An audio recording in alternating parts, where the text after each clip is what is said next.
Et bonjour à tous, bonjour à toutes, bienvenue dans cette nouvelle émission de X Shards of Fate.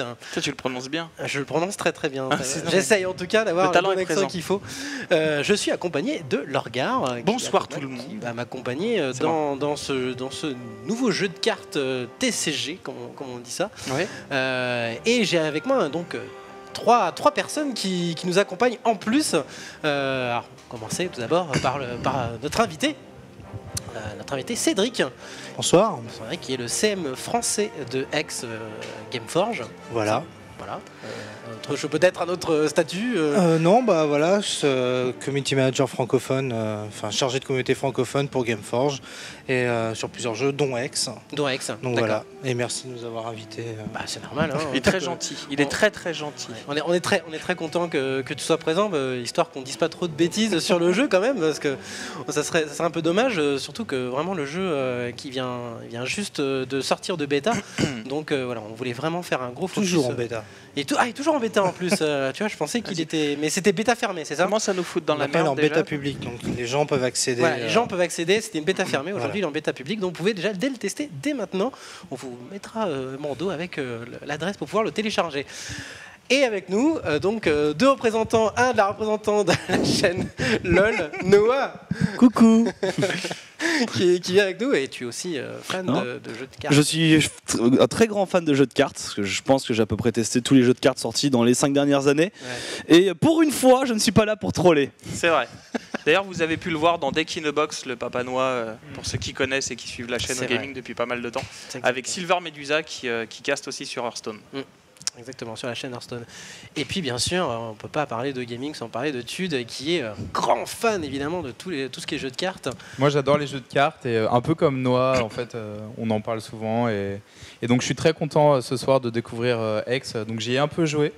Mais j'ai cru voir que Noah et Lorgar ont beaucoup plus saigné le jeu que moi, tu vois. Donc on m'a dit tu veux faire un duel avec eux? J'ai dit ah non, là je suis pas sûr. Fais-les jouer ensemble. Mais je suis très content d'être là et voilà. Ouais, très bien. On va rentrer un petit peu dans la présentation du jeu, histoire de donner un avis, un ensemble global, la description du jeu, avec peut-être tout d'abord un peu présenter l'univers du jeu, parce que c'est aussi une part importante de X. C'est que comme il y a beaucoup de PVE qui sont mis en avant, beaucoup de choses vis-à-vis de l'histoire de X, et qui se jouent aussi sur le gameplay. Et par rapport à d'autres jeux qui misent beaucoup sur le PVP, le PVE et énormément de choses. Et donc du coup l'histoire, ce qui s'est passé, c'est qu'il y avait une planète qui était très classique, et un météorite a traversé carrément la planète et a laissé des petits bouts de shards, comme on dit, les tessons en français, qui a laissé des petits bouts qui fait que la magie est beaucoup plus puissante, et n'importe quelle personne qui a une shards peut utiliser la magie plus puissante. En fait, il n'y a même quasiment pas du tout de magie avant, en fait. Voilà, ça, les guerres étaient vraiment petites. En fait, la planète était plutôt en paix, et c'est cette magie qui a débloqué les velléités de certaines races qui étaient un peu cachées, qui sont sorties, que les habitants ne connaissaient même pas, genre les nécromants, tout ça. Voilà, les nécromants. Et bon, du coup, en fait, il y a eu deux factions qui s'est créées vis-à-vis de ça. Des nécromants qui sont les humains qui ont revécu grâce à ces fameux shards, et donc toutes les factions du sous-sol, hein, donc les nains, les Shinrae, j'ai du mal à le dire. Les lapins. Les lapins. Et tout le monde les dit petits les lapins. Qui se sont alliés pour pouvoir aller faire la guerre avec ceux qui sont de la surface, donc les humains, les elfes, les orques, etc. Il y a encore plus de. Il y a les elfes qui débarquent. Ouais, les elfes qui vont débarquer. L'extension qui viendra demain. D'accord, demain. C'est demain le reset? Demain, en fait, il y a ce qu'on appelle le 7.3, donc un nouveau deck qui donne plus de contenu. On y reviendra sûrement plus tard après. Donc demain, grosse mise à jour, permettant à certaines races qui avaient été un peu laissées de côté lors du 7.2. Mais qui font partie justement qui font du background et tout. Voilà. Avec un nouveau mode draft aussi, si je dis pas de bêtises, le 3.3.3. Au niveau des récompenses, il y a les récompenses PVE qui se débloquent au niveau des coffres. Ouais. Enfin. Aussi, ouais. Enfin. Oui. Enfin. On en a que 700, mais sinon ça va, tout va bien. Donc le PVE n'est pas encore vraiment mis à jour, ce sera plus tard. Ouais. Là, c'est, enfin, Là, c'est surtout la mise en avant des races, donc de certains systèmes de jeu, au niveau du décalage, tout ça. Je reviendrai dessus. Non, bien sûr, on va en venir. Là, c'était surtout de poser l'univers. Donc, il y a effectivement plusieurs races, comme tu viens de le dire, les nécromants, les humains, les orques, les Shinrae. Les zombies. J'arrive à le dire. C'est nécromants, les zombies. Non, il y a les deux. Ah, il y a encore les zombies. Il y a nécromants les coyotus. Ah, tu vois, comme quoi. Les coyotus. Qui vont arriver avec le 7.3. Enfin, qui sont déjà là, c'est les sortes de coyotes. Mais avec le 7.3, ils vont être un peu plus à part. Et donc, c'est un jeu qui possède plus de 700 cartes différentes. Voilà. Ce qui est quand même beaucoup pour un premier set. Alors que demain, même 900. Même 900. 900, d'accord. Parce que j'avais 700 sur les dernières. Demain, on passera à 900. Ah d'accord, avec demain, avec le nouveau set, vous allez passer à 900. D'accord, ok, très bien. Et alors, on va parler peut-être de la particularité de ce jeu. Non seulement le fait qu'il y a beaucoup de JCE, avec notamment donc, ces systèmes d'arènes, donc 4 adversaires assez puissants avec un boss à la fin, et tout ça 4 fois.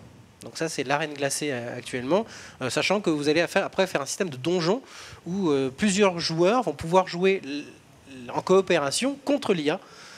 Donc c'est les donjons. Et ça, c'est des choses qui vont arriver. Voilà, ça c'est l'idée. En fait, depuis le début du jeu, depuis le Kickstarter à la base fait par les créateurs de Hex, le but du jeu est tout simplement de...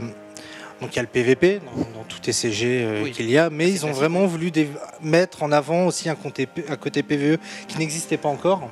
Donc on sait que d'autres jeux s'y mettent aussi, bien sûr. Mais c'est surtout... Alors là, il n'y a qu'une arène, on joue tout seul. Le but ultime, c'est de faire l'arène en parfaitement, sans perdre aucun combat, pour avoir encore plus de récompenses, avoir un sleeve. Donc le sleeve, c'est la face... Pochette de carte. La pochette. La pochette ou le dos, simplement, sur le jeu. Avoir une spéciale qui est vraiment assez sympathique. Donc pour certains joueurs, c'est un peu le but. Mais... Donc ce qui est prévu, c'est de mettre toute une campagne complète avec des donjons. Des joueurs, pourront jouer à plusieurs contre une IA. Alors du coup, la campagne, parce que j'essaie de cliquer dessus comme un frénétique, qu'est-ce qu'elle va contenir ? Je peux pas en parler. Ah. Ça va venir. Du coup, ça va venir. Non, c'est vrai que pour l'instant, on voit pas que avec la bêta, en tout cas, on voit pas vraiment le côté PVE à part avec l'arène glacée. Mais ça va vraiment arriver avec la campagne, avec une vraie. D'après ce que j'ai pu voir dans les vidéos, il y a une vraie map où on va pouvoir se déplacer pour aller choisir son adversaire. Il y a déjà des vidéos qui ont circulé par rapport au passé de ce qu'ils veulent faire. si, c'était prévu. Mais depuis le temps, il y a des choses qui ont changé et tout. Donc, mais je pense que c'est déjà dans les plans. On en parlera prochainement. Alors, on va présenter maintenant directement, passer au jeu. On va faire une game contre l'IA, histoire de se mettre un petit peu, d'expliquer les règles du jeu. Je vais le faire immédiatement. Tu fais toi peut-être. Comme tu veux. Il y en a beaucoup. Vas-y, fais-le. Je prends quoi comme deck ? Je prends un truc sympa ou un truc rapide ou fun ? Voilà, rapide, un truc très simple, histoire vraiment Robot. Quoi ? Mais non. Nécromant. Un truc sympathique.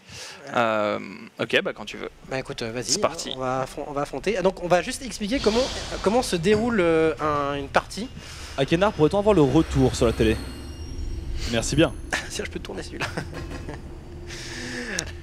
Alors, comment ça se passe ? Donc en fait, c'est assez simple au final. Le but principal du jeu, c'est de toute façon descendre les points de vie de l'adversaire à 0. Pour ça, tu as plein de moyens. Tu peux attaquer directement avec des créatures.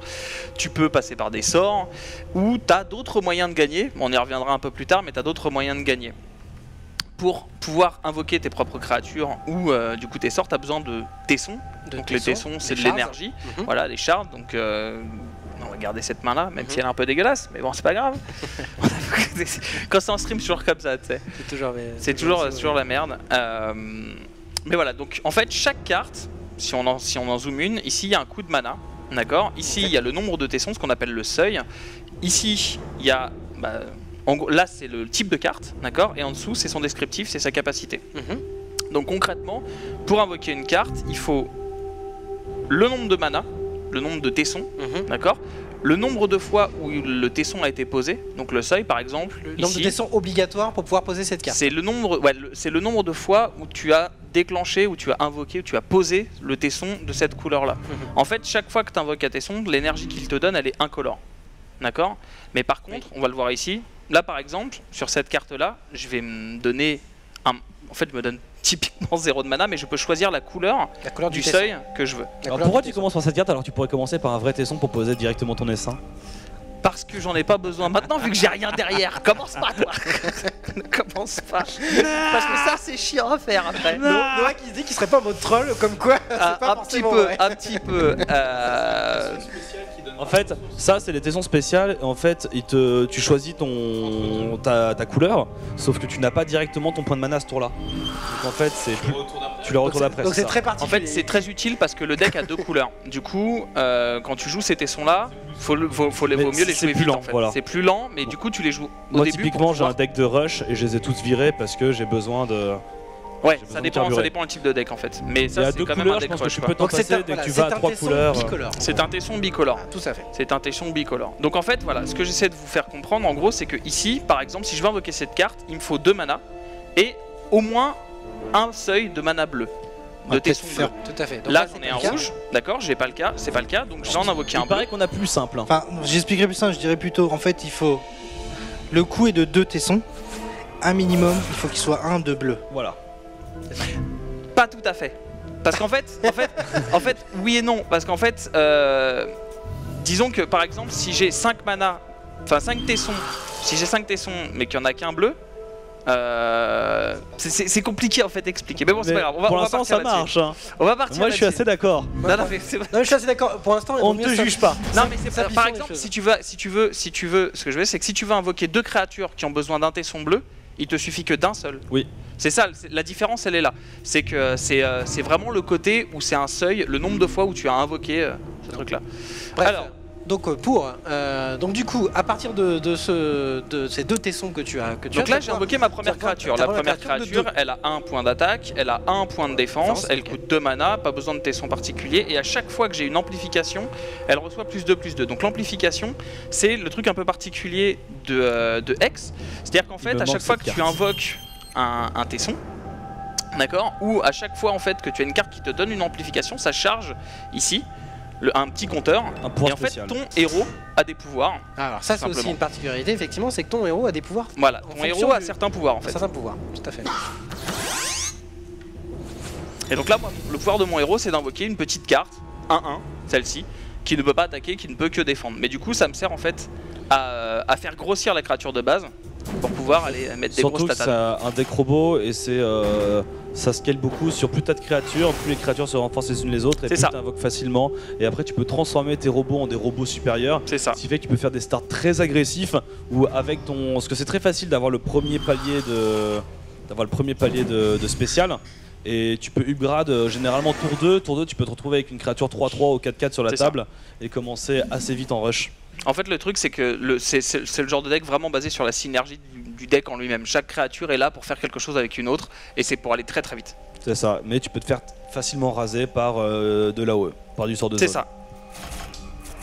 Alors une chose importante, c'est sur les combats. Peut-être qu'on peut expliquer avant pour les débutants, genre les différentes phases d'un tour et aussi.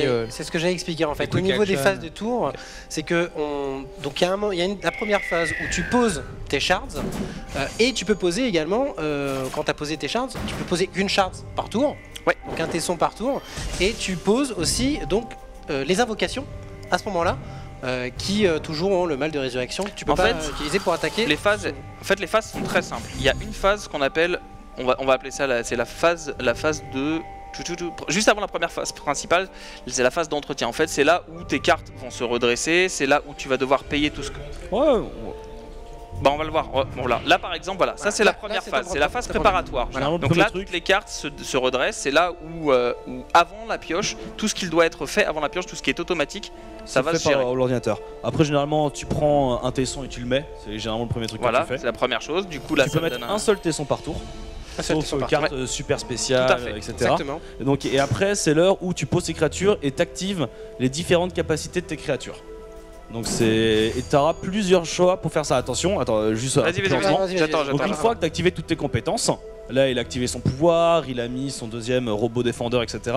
Il y a la phase d'attaque, où là donc tu vas déclarer quelles créatures vont cibler. Tu ne peux attaquer que le héros, tu ne choisis pas qui tu attaques. Quand tu attaques directement le champion adverse. Et donc c'est à l'adversaire ensuite de choisir si oui ou non il veut défendre et avec combien de créatures il va défendre. Alors, une chose aussi importante à dire, c'est que quand tu attaques l'adversaire, tu n'attaques pas des créatures spécifiquement. Oui, tu attaques l'adversaire, le champion uniquement.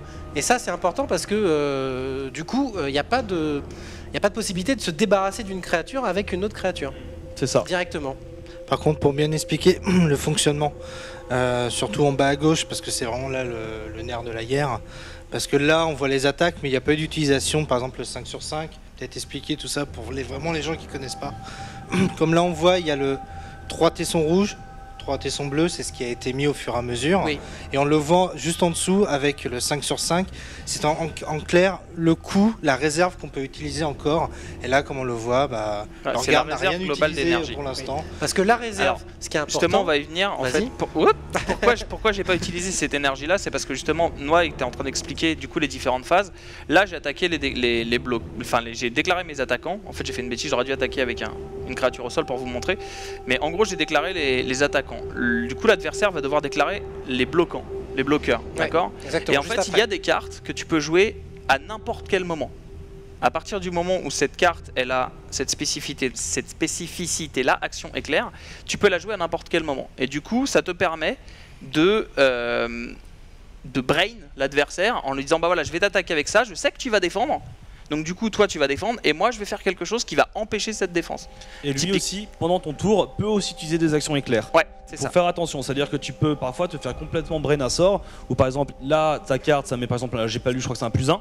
Là, alors celle-ci en fait, elle renvoie une carte dans la main de l'adversaire. Donc on va le faire, même si là ça sert à rien, on va le faire. Donc je vais renvoyer la 6-6 dans sa main. Donc là j'ai déclaré les attaquants, hop, je lui dis bah cette carte-là, elle retourne dans ta main. Voilà, donc s'il avait bloqué avec cette carte-là, il n'aurait pas pu en fait tout simplement, elle serait retournée dans sa main. Voilà. Après, le petit truc qui est assez rigolo, c'est que des fois, le brain va trop loin.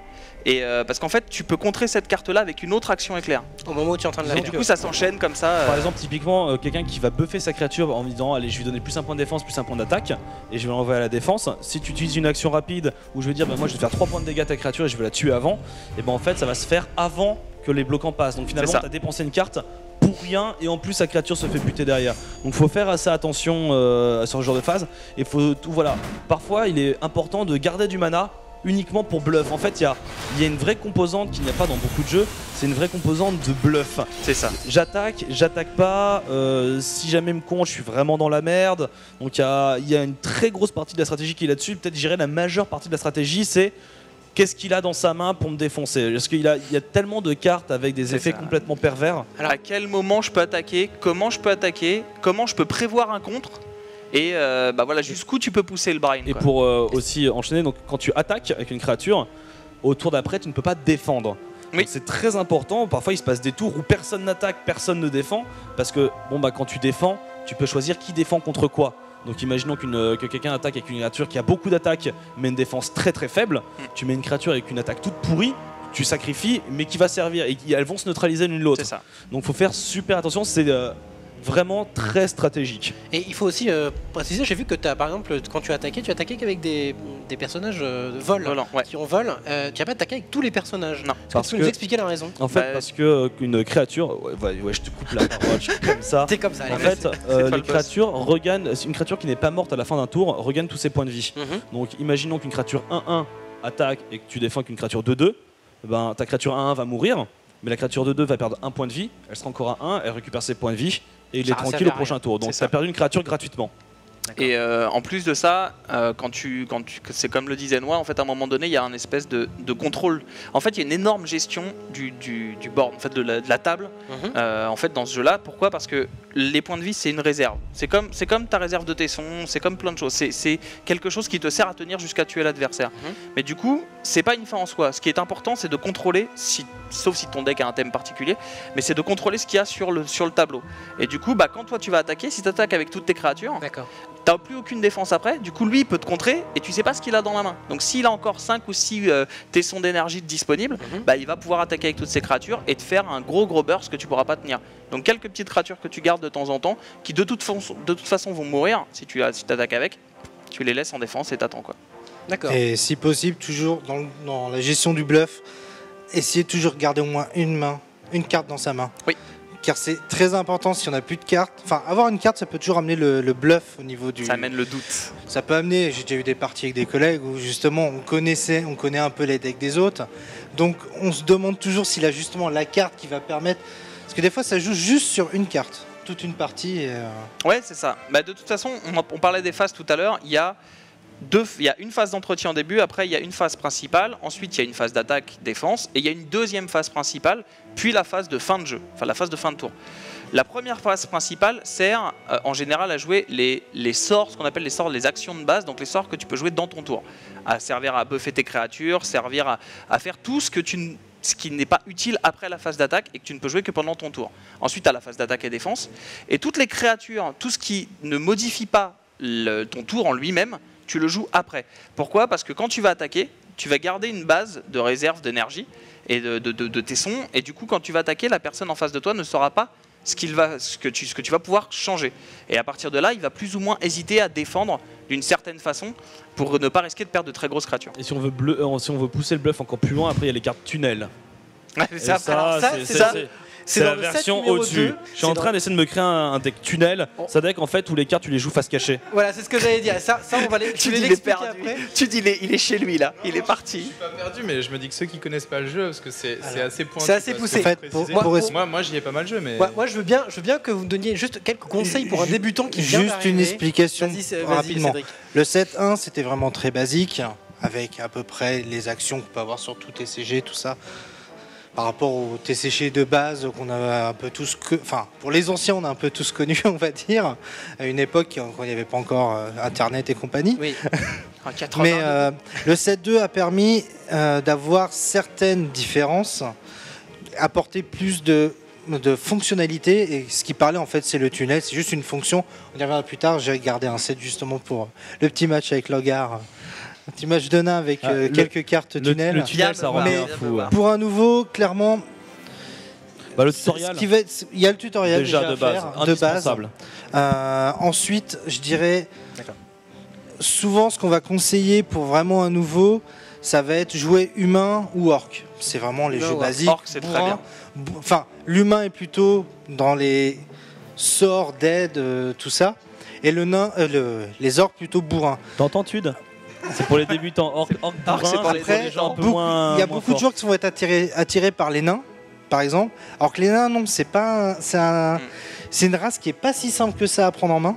Elle est très intéressante parce qu'on voit les cartes, c'est magnifique. On voit, waouh, il y a des robots, ça peut faire fait plein mal, de trucs et tout ça.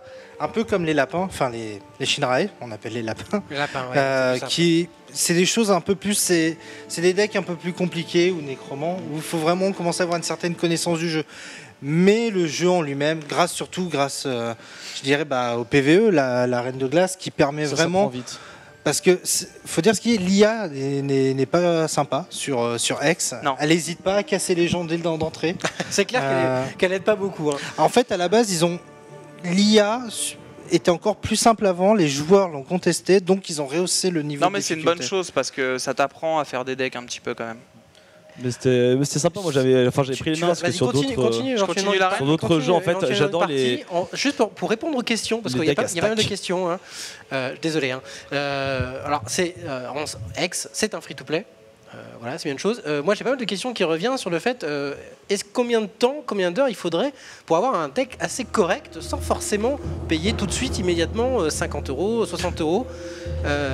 Alors, sans payer, ça veut dire beaucoup. Parce que dans ce cas-là, ça veut dire. Alors, il y a des joueurs qui sont qui font actuellement partie des meilleurs joueurs mondiaux sur X. D'accord. Il y en a un, je sais plus son nom, c'est un Américain, je crois, qui a mis l'équivalent peut-être de 5 € depuis comme ça. Oui, d'accord, ok. Mais après, c'est parce que c'est un joueur qui va jouer beaucoup l'arène. Je conseillerais à nouveau de beaucoup faire le PVE, car on peut avoir ce qu'on a beaucoup de gold, qui est la monnaie en jeu de gold. Car en fait, sur X, il y a une composante, c'est qu'il y a un hôtel des ventes, où les joueurs peuvent revendre les cartes qu'ils ont en trop. Soit avec de la monnaie premium. Donc en fait, des gens achètent avec de la monnaie premium et peuvent revendre contre la monnaie premium leurs cartes. Donc les platines. Voilà, les platines, ou contre de la monnaie du jeu. Donc la monnaie du jeu, on peut en avoir en farmant la reine de glace. En clair, une arène de glace, Si on la termine complètement sans qu'elle soit parfaite, c'est environ 10 000 gold. D'accord. Donc l'équivalent en fait après c'est difficile parce que comme ça évolue par rapport aux cartes et certaines, mais on peut déjà s'acheter certaines cartes assez sympathiques. Okay. En clair, 10 000 c'est pas non plus la folie, il faut dire ce qui est, hein. C'est pas avec une arène complète et 10 000 gold qu'on va déjà acheter plein de cartes. D'accord, donc il faut plusieurs fois faire l'arène, mais c'est vraiment la meilleure façon en tout cas, le PVE, de gagner suffisamment de gold pour pouvoir acheter Après, il y a pour ceux qui veulent, il y en a qui ont commencé, par exemple, ceux qui ont mis très peu d'argent, directement dans les tournois, parce que pour l'instant, il n'y a que des tournois payants. D'accord. Pour l'instant, c'est quelque chose qui est débattu en interne, on verra plus tard pour changer. D'accord. Mais des joueurs ont commencé avec ça pour directement parce que les récompenses peuvent être sympathiques pour un bon joueur. Et après, du coup, enchaîner en revendant les cartes justement obtenues via le PVE ou le PVP, d'avoir justement l'argent pour faire les tournois qui sont payants. Donc il y a toujours les tournois sont payants, mais il y a un moyen de justement y accéder sans payer. D'accord. Moi je dirais une semaine. Une semaine Ouais. En gros, on y joue en combien de temps parce que non, en y jouant correctement, je pense que si tu te concentres réellement sur le PVE, t'as vraiment moyen de assez rapidement avoir suffisamment de gold pour perdre. Pour te faire ton premier deck. Après ça dépend si t'es bon ou pas, si t'es nouveau dans les TCG ou pas, ça dépend de plein de choses. Mais d'une manière générale. Tu joues un peu comme une patate là. Ouais, non, enfin pas spécialement parce qu'en fait il a plus que 2 cartes, du coup je le bourre, il a plus que 8 points de vie. Ça va que c'est une IA avec 15 points de vie à la base. C'est une IA avec 12 points de vie. Et qui met des bunkers à 0,4. C'est ça. Mais en gros, en fait, quand on n'est pas. Si tu débutes réellement, moi je vous conseillerais de jouer Orc. Concrètement, c'est simple, c'est facile à prendre en main. C'est le jeu de dessus donc. Voilà, c'est quelque chose qui est. Et je l'assume totalement, je voulais prendre le jeu en main, tu vois. J'ai regardé sur les forums. Franchement, c'est pas bête. J'ai joué Orc. Franchement, c'est vraiment pas. C'est pas compliqué à jouer, ça marche bien. Et qu'est-ce que je fais? Je fais n'importe quoi, mais c'est pas grave. C'est pas grave. Ah mais le jeu Orc, s'il est bien placé, c'est un enfer. C'est un calvaire. C'est une catastrophe. Ça peut se régler en 3-4 tours. Ah oui, d'accord. Non, c'est une catastrophe. Après, le truc, bon, commencez avec le deck Orc et farmez l'arène. Vous allez avoir des golds, achetez vos premiers boosters et surtout essayez pas de faire tout de suite genre une dizaine de decks différents. Concentrez-vous sur un deck, allez chercher quelques cartes dont vous avez besoin. Si vous n'avez pas spécialement besoin d'aller acheter 15 boosters, utilisez les golds pour acheter quelques cartes. Plutôt que d'aller acheter 10 boosters, allez acheter les 10 cartes qu'il vous faut, finissez votre deck, et une fois qu'il est bien terminé et que vous êtes capable de faire une arène rapidement, facilement, en 45 minutes, 1 heure, vous faites une arène complète avec 2 ou 3 défaites et pas plus, vous pourrez commencer à avoir un deck compétitif, réfléchir à comment gagner des platines ou comment gagner des boosters pour entrer en draft, etc. D'accord. Je dirais aussi de faire attention à une chose que peut faire tout nouveau joueur, c'est regardez un petit peu les decks qui gagnent au tournoi. C'est pas spécialement ceux que je conseillerais à un débutant parce qu'il y a des cartes vraiment très rares. Oui. Et du coup, ça va ralentir le joueur dans le fait d'avoir un deck où il pourra commencer à prendre du plaisir à jouer et à gagner des choses. Pour juste une carte qui va devoir revenir 4 fois qui va l'obliger à farmer encore plus longtemps.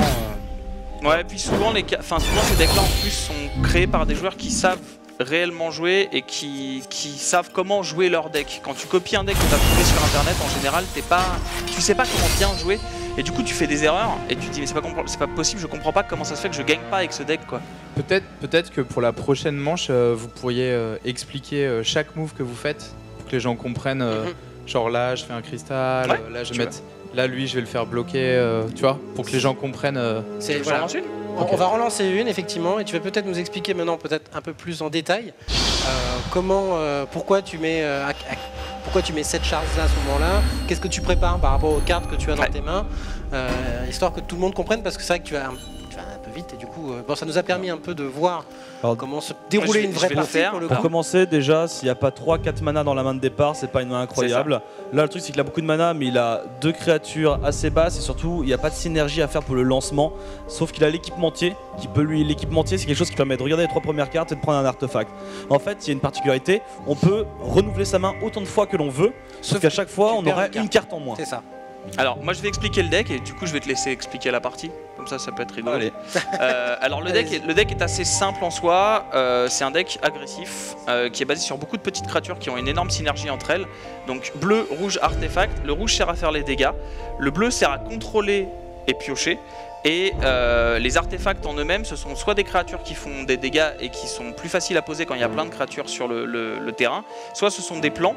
Et les plans, en fait, à chaque fois qu'on tourne un nain ou un robot, qu'on l'engage, en fait, le plan prend un compteur. Et au bout d'un certain compteur, il s'active et il crée une créature. Du coup, le but du deck, c'est d'avoir plein de créatures très rapidement, de faire beaucoup de dégâts avec, avec une grosse quantité de petites créatures. Voilà. Et le pouvoir héroïque sert à créer de petites créatures défensives qui servent à ça également. Alors sur le chat, vous dites qu'on répond pas aux questions. Posez les questions, on en répond à ceux que très bonne main pour commencer, le machiniste de guerre. Donc n'hésitez pas à poser des questions si vous avez des questions sur le jeu. Voilà, pour tout artefact posé, un point de dégâts. Là pour le coup j'ai une très bonne main pour plein de raisons. Je suis pas fan du machiniste. Alors justement en arène, il y a un équipement qui permet en plus de donner un point au champion, retire un point à toutes les troupes posées. Alors ça, en fait, ça c'est génial. Ça je l'ai mis dans mon deck. C'est pour ça que c'est une carte très forte en arène. Là en fait ce qui se passe c'est que cette carte là, pour 1, à chaque fois qu'un artefact va arriver en jeu, je vais faire un point de dégâts au champion adverse, sachant qu'il n'en a que 15. Faut pas oublier qu'on est en PvE, donc le champion n'a pas forcément le même nombre de points de vie qu'en PvP. Je vais avoir une facilité à aller chercher les artefacts avec l'équipementier et aussi à en créer grâce au pouvoir héroïque qui s'incrémente à chaque fois que je pose un tesson. Donc je sais que là je vais pouvoir créer, dans 2 tours maximum, je pourrais créer un artefact et commencer à faire des points de dégâts. C'est pour ça que j'ai gardé cette main, parce qu'au final elle est plutôt bien, elle est plutôt agressive. Donc là c'est le jouer. Moi j'ai retourné machiniste que c'est que des dégâts aux héros ennemis et ce que je veux c'est du contrôle de board et pas tout de suite taper dans les points de vie. Mais justement, après avec l'équipement, cette carte donne du contrôle de board vu qu'on peut retirer. S'il n'y a que des cartes à 1, par exemple celle-là, tu mets un artefact et elle disparaît plus tard. Voilà, alors ça c'est avec de l'équipement. Là typiquement c'est la carte que je cherchais. Je vous explique pourquoi. Depuis le début en fait vous me voyez poser cette carte là qui change une autre carte que j'ai créée et qui la booste. En fait celle-ci sert à changer les petites créatures 1-1 que mon héros va créer en une créature 3-3 vraiment efficace. Donc là, ce que je fais, c'est que je vais laisser cette créature là, je m'en fiche, prendre un point de dégâts, c'est pas grave, je vais poser l'équipementier, aller chercher un artefact. D'accord. Voilà. Celui-ci. Il va coûter 1 de moins, c'est le pouvoir de l'équipementier. Du coup, je peux le poser. Voilà, du coup j'ai déjà 3 artefacts sur le terrain et le Pterobot qui est une 3-5 vol qui fait beaucoup de dégâts. Un 3-5 vol c'est une belle bête. Ouais, très belle bête. Pour chaque carte en fait sur le terrain que je vais poser, c'est la particularité de mon deck, son coût va être réduit. Pour chaque robot ou nain. Voilà. Mais vu qu'il n'y a que des robots et des nains quasiment dans ce deck, c'est ça. Ça va très vite. Et en fait c'est pour ça que par exemple là au prochain tour, parfois au tour 3 tu peux mettre une 3-5 vol et c'est monstrueux et en fait un deck robot, si t'arrives pas à le shutdown rapidement, si t'arrives pas à arrêter qu'il stack, c'est foutu. Là en fait concrètement je vais chier ma main. C'est à dire que là je vais pouvoir mettre un nouveau tesson, quelle qu'en soit la couleur. Du coup ça me donne 3 mana, mais ça me donne aussi la capacité de base du héros, donc je vais créer une carte, ça m'en donne 4. D'accord, cette carte là, soit je peux invoquer celle-ci, soit non, tu mets soit je peux celui-là, la transformer. Ça va te rajouter -1, ça va coûter que 2, tu pourras mettre le petit robot après. Et en plus tu vas pouvoir changer ton robot en 3-3. Donc là voilà, je vais changer le robot en 3-3. En l'espace de 3 tours, voilà le board d'un deck nain. C'est-à-dire que c'est scandaleusement fort. C'est scandaleusement fort. Voilà, donc là, c'est à ce moment-là qu'en général le mec quitte en fait. Il s'arrête, il n'en peut plus.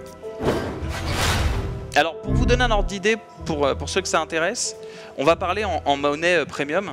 Ce deck là vaut, je dirais, 1500-2000 platines, donc 2000 pièces premium grand maximum, parce qu'en fait il y a surtout, si t'enlèves les légendaires, parce qu'en fait il y a une carte qui est très rare dedans quand même, mais si t'enlèves cette carte là, ce deck là il est vraiment très accessible. La plupart des cartes en fait, tu peux les avoir dans des boosters assez facilement. Déjà dans le deck de base, dans le deck de base, il y a la majeure partie. Honnêtement, moi je l'ai eu, alors il est pas aussi complet que le tien, mais tu peux bidouiller des trucs très intéressants. Ouais. J'ai bidouillé à droite à gauche. Voilà, c'est celle-là.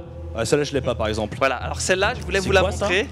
Alors celle-là, méga colosse tectonique. Mais voilà, celle-là, disons qu'elle a une capacité. Bon, c'est pas grave. Voilà, donc celle-là, je vous la montre. C'est une 10-10 à la base pour 10 et que tu peux poser pour Tunnel 2 15. avec tunnel et surtout répercussion. Donc tunnel c'est quoi? Que deux, Tunnel en fait c'est qu'on va poser une créature, je vais le faire, on va poser une créature face cachée. D'accord. Un tunnel, c'est un truc qui est nouveau dans le set numéro 2. Donc. Voilà. Donc là je vais la poser face cachée. Mon adversaire ne voit pas quelle carte c'est. D'accord? Elle coûte. Alors soit elle coûte 9, soit tu peux la poser face cachée pour 2. En fait, juste pour simplifier, Elle mettra 15 tours à venir. Ah. tous les cartes tunnel en fait, en tunnel, donc face cachée, coûtent moins cher que le coup en général. Voilà, elles coûtent toutes 2. Mais elles mettent plein de tours à arriver.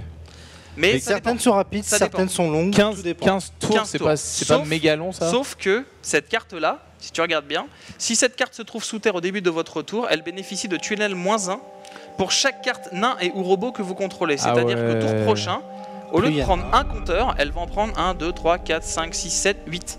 Donc en fait, dans 2 tours, elle est là quoi. Dans 2 tours, elle est là. Honnêtement, une des 10, à moins d'avoir une carte sort, C'est, elle te rase ton board. Elle a répercussion, c'est-à-dire que répercussion, c'est même si tu la bloques avec une créature 1-1, et ben les 9 points de dégâts restants, tu vas te les prendre dans la tête. Voilà. C'est Non mais c'est une carte dégueulasse. c'est imbloquable. C'est une carte Moi, dégueulasse. en fait, j'ai pas celle-là, et pour je paye avec mes points de vie, j'ai la 8-8 qui se réenclenche quand tu payes 8 points de vie.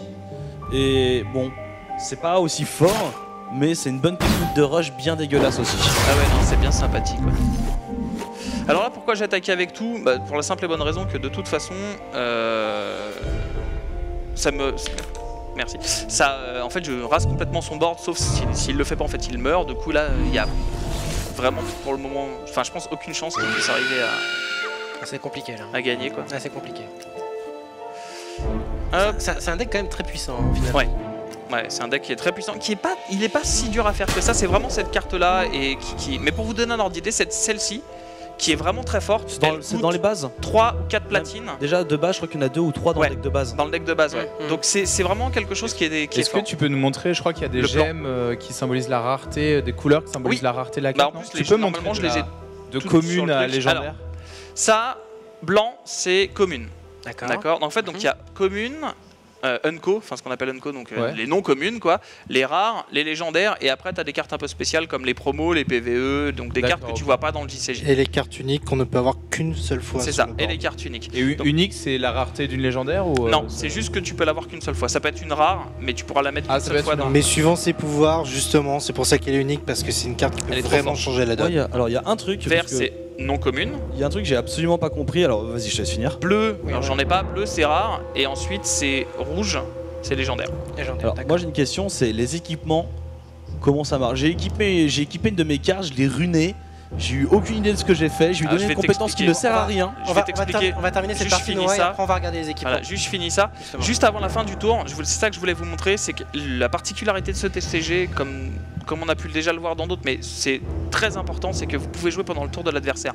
Concrètement, cette carte-là, en fait, je peux l'activer pendant son tour. Il a joué, donc je peux rajouter un compteur en tournant un nain. Voilà. Et en fait, ce nain va se dégager pendant ma propre phase. Du coup, je vais pouvoir le refaire pendant ma propre phase. Et il y a beaucoup de decks qui fonctionnent comme ça. Et ça, c'est un plan, donc je vais vous montrer un petit peu comment ça marche. Voilà, je vais en prendre 2. Donc là, j'active le plan. Et ce plan se transforme en une créature de 1 vol. Donc cette créature, on peut la faire apparaître pendant le tour de l'adversaire. Ce qui fait qu'à votre propre tour, elle peut attaquer, défendre, etc. D'accord. Ok, j'avoue que... Enfin, c'est vachement intéressant, Il y a des mais en subtilités. termes de complexité par rapport au TCG que j'ai fait, Surtout qu'il y a des subtilités il va falloir bosser un peu là. qu'on n'a pas dans d'autres TCG C'est ça. justement. Non, mais Et il y a des Ouais. un peu- Non, en plus, c'est c'est des subtilités bien. qu'on ne connaît pas déjà de base Ouais. quand on commence le jeu, des trucs très simples en fait on est formaté sur un certain type de TCG et celui-là nous remet en place en disant ah ouais donc on peut aller vraiment plus loin encore dans le jeu de cartes. Quoi. Mais en fait, c'est ça. Moi, c'est ce que je retrouve un peu. C'est par rapport, pour parler d'Hearthstone par exemple. C'est par un rapport vrai à jeu de Hearthstone, cartes. Voilà. Oui, c'est non, tu peux le dire. Ferme-la. Tu as joué à Hearthstone, tu as joué à Hex maintenant. Mais ferme-la. On peut le dire à haute voix. Mais casse-toi.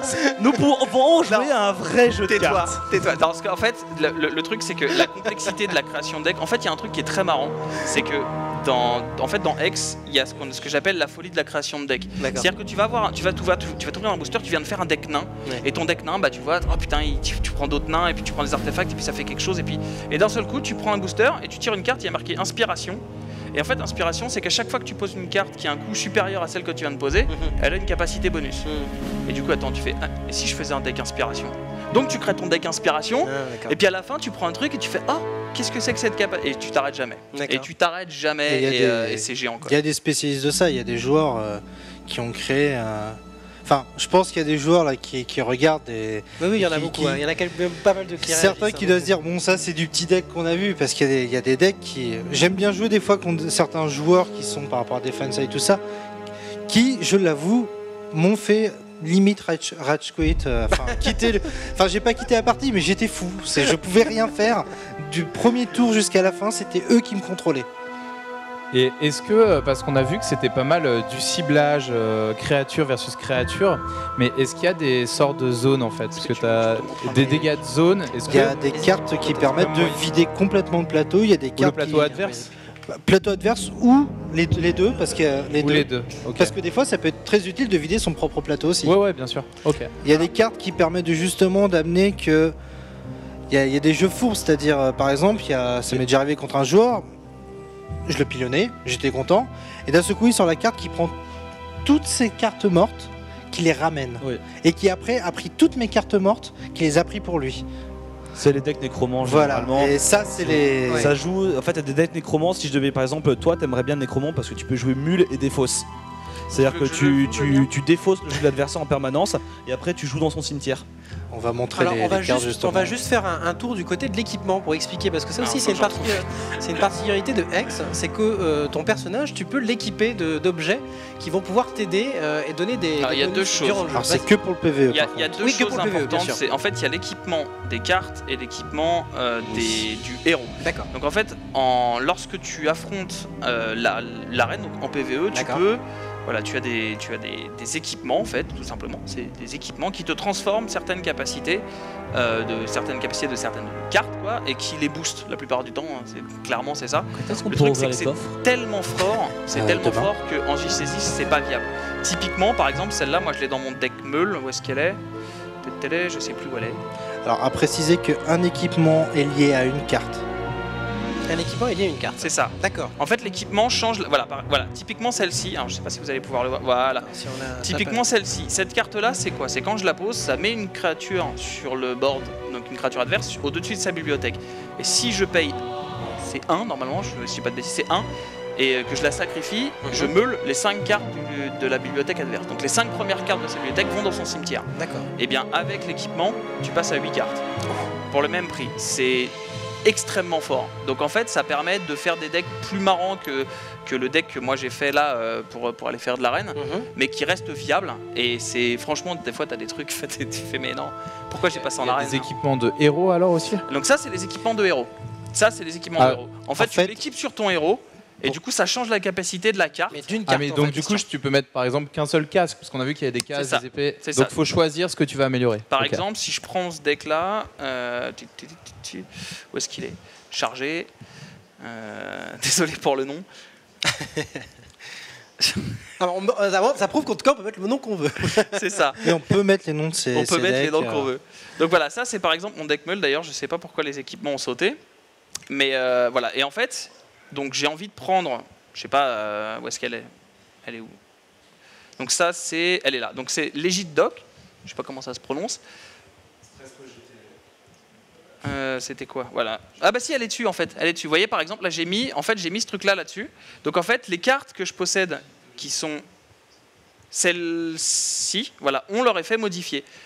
Payer 1, sacrifier cette carte, envoyer les 8 premières cartes du deck du champion adverse dans leur pile de défausse. Voilà. Alors qu'à la base c'est que 5. Et en fait donc tu peux équiper tout ton héros comme ça, mais ça ne fonctionne que sur le PvE. Ça ce serait un peu dur à équilibrer en PvP, je pense. C'est une composante quasi obligatoire de toute façon pour faire une arène. Au bout d'un moment, ouais. Est-ce qu'on arrive à avoir rapidement en fait des équipements et Oui. En fait c'est avec l'arène, il y a une évolution. On va de plus en plus loin, on prend de plus en plus de plaisir du coup parce qu'on est content. Donc on a de plus en plus de récompenses. D'accord. Le but, c'est... On a plus de récompenses en faisant, on l'a vu, il y a des tiers, il y a 4 tiers. En faisant les perfects. Voilà, en faisant des perfects. En passant un tiers parfait sans défaite, donc des champions jusqu'au boss. D'accord. On a un bonus de récompense. À chaque Et donc, c'est assez facile souvent de faire au bout d'un moment pour un joueur le tiers 1, le tiers 2, le parfait. Après, ça devient un peu plus compliqué, mais ça permet très rapidement de faire justement. Et puis de toute façon, il y a aussi via la jeu des joueurs revendre pour après, les decks orc par exemple, c'est pour ça que je vous disais qu'il fallait commencer par ça. C'est parce que le deck orc te permet très rapidement de perfect le premier tiers et d'arriver au bout du troisième en, je sais pas, en quelques jours quoi, si tu joues bien. Pour l'exemple, moi honnêtement ça fait 5 jours que j'installe le jeu. J'ai pas mal joué en 5 jours, hein, je l'ai bien poncé, mais j'ai fait une arène. Une arène, j'ai monté au fin de palier 3, c'est ça, avec les 2 premiers paliers perfects. J'ai fini les quêtes de base, défis débutants. Je dois avoir déjà 4, 5, 6, 7 pièces d'équipement que je savais pas quoi en faire. J'ai chopé quelques runes pour des cartes. Donc ça monte. Enfin, honnêtement, l'arène, elle est pas compliqué. En tout cas, les 3 premiers paliers sont pas compliqués. Le boss du 3e palier m'a mis une dérouillée. Voilà. C'est aléatoire, il change. J'ai eu le robot, il m'a spammé, il m'a sorti un board. J'ai fait bon, bah voilà, je sais ce que ça fait maintenant. D'accord. Donc, c'est vrai que c'est assez. Pour résumer, pour un débutant, ce qu'on conseille donc, c'est de débuter avec un deck orc, de faire déjà tout ce qui est les quêtes des débutants. Ça, c'est très important parce que ça ramène énormément de choses déjà dès le début. Et puis de commencer les arènes et de pas, même si on perd, de le refaire plusieurs fois. Et voilà, en quelques jours, on peut quand même facilement monter, avoir déjà des pièces d'équipement. Et puis bien sûr, d'aller sur l'HV, l'hôtel des ventes. Je dirais aussi surtout un point qui est important, on ne dit pas toujours sur certains jeux, mais sur Hex, c'est vraiment important, la communauté, qui est vraiment là pour aider. Il y a vraiment des joueurs qui, même à minuit, il y a un joueur qui va poster sur le chat FR en jeu et dire voilà, je comprends pas, j'y arrive pas avec mon deck, ça tourne pas, l'arène, je la passe pas. Il y a de fortes chances qu'un joueur dise ok, je finis ma partie et je t'explique 2-3 choses. Je viens de donner un coup de main. Donc, faut vraiment pas hésiter à parler. Les anciens joueurs justement aiment le fait qu'il y ait des nouveaux joueurs qui arrivent pour grossir et sont là pour aider. C'est pas une communauté qui va dire t'es un noob ou non, du tout. C'est vraiment une communauté qui aide beaucoup les. Ça sera possible. Non, c'est vrai. Il y en a. Non, c'est vrai. Le jeu met tellement de claques à tout le monde. Toi t'es un enfoiré. Rentre chez toi, c'est bon, tu m'emmerdes. On t'a vu, Lorga. Je suis comme ça, j'ai pris un compte anonyme, j'ai demandé vers 3h du matin, je savais que tu serais. J'ai vu Lorga, rentre chez toi, gamin. Voilà. T'as qu'à taper Google, va sur Google quoi. Google est ton ami. Google est ton ami. Bon. Alors après on parlait du coup juste rapidement, là c'était donc l'équipement PvE et il y a l'équipement PvP, donc on peut appeler ça un équipement. En fait ce sont des gemmes. Donc il y a des cartes en fait qui ont tout simplement des capacités que tu peux définir en fonction de leurs emplacements. Là par exemple il y a le petit emplacement. Petit emplacement. Donc cette carte a 2 capacités que toi-même tu peux définir. Donc je vais vous montrer comment ça marche. Je vais la mettre dans mon deck. J'espère qu'il ne faut pas oublier de l'enlever. Donc voilà, toutes les gemmes vous y avez accès. D'accord ? Seulement il y a des paliers. Donc soit c'est petit emplacement, soit c'est gros emplacement. Les petits emplacements c'est les 2 premières de chaque couleur. Les gros emplacements c'est les 2 secondes. Donc là par exemple cette carte là, en admettant que je joue par exemple bleu, bleu et rouge, voilà. Donc je peux aller lui donner, si j'ai envie, le vol. D'accord. Là pour la première capacité et la célérité. Voilà, donc typiquement quand je vais poser cette carte là, elle pourra attaquer au tour où elle arrive et du coup avoir la capacité vol. Question, mais ça veut dire que là pour la poser tu vas avoir besoin de juste un rubis ou alors un rubis. Alors, mais si t'as pas de saphir, est-ce qu'elle va quand même avoir le vol? Non, voilà, la complexité elle est là, c'est que la carte ne change pas en termes de coût, mais par contre ce qui se passe au niveau des capacités, c'est qu'elle requiert le seuil inscrit ici pour être activé. Et le bleu pour le coup. Le rouge pour la célérité, le bleu pour le vol. Si j'ai envie de mettre ça par exemple, ce sera la rage, il faudra un tesson de sang et pour le vol un tesson bleu. Ça c'est en PvE et en PvP? Les deux. Les deux, d'accord. Mais on peut quand même l'invoquer même si on n'a pas l'une des deux. Ma question c'est pas la capacité. Tout à fait, ouais. Ma question c'est en général d'expérience, quand on laisse beaucoup de possibilités aux joueurs, il y a toujours un joueur qui va trouver un truc complètement craqué. Est-ce qu'il y en a? Il y en a.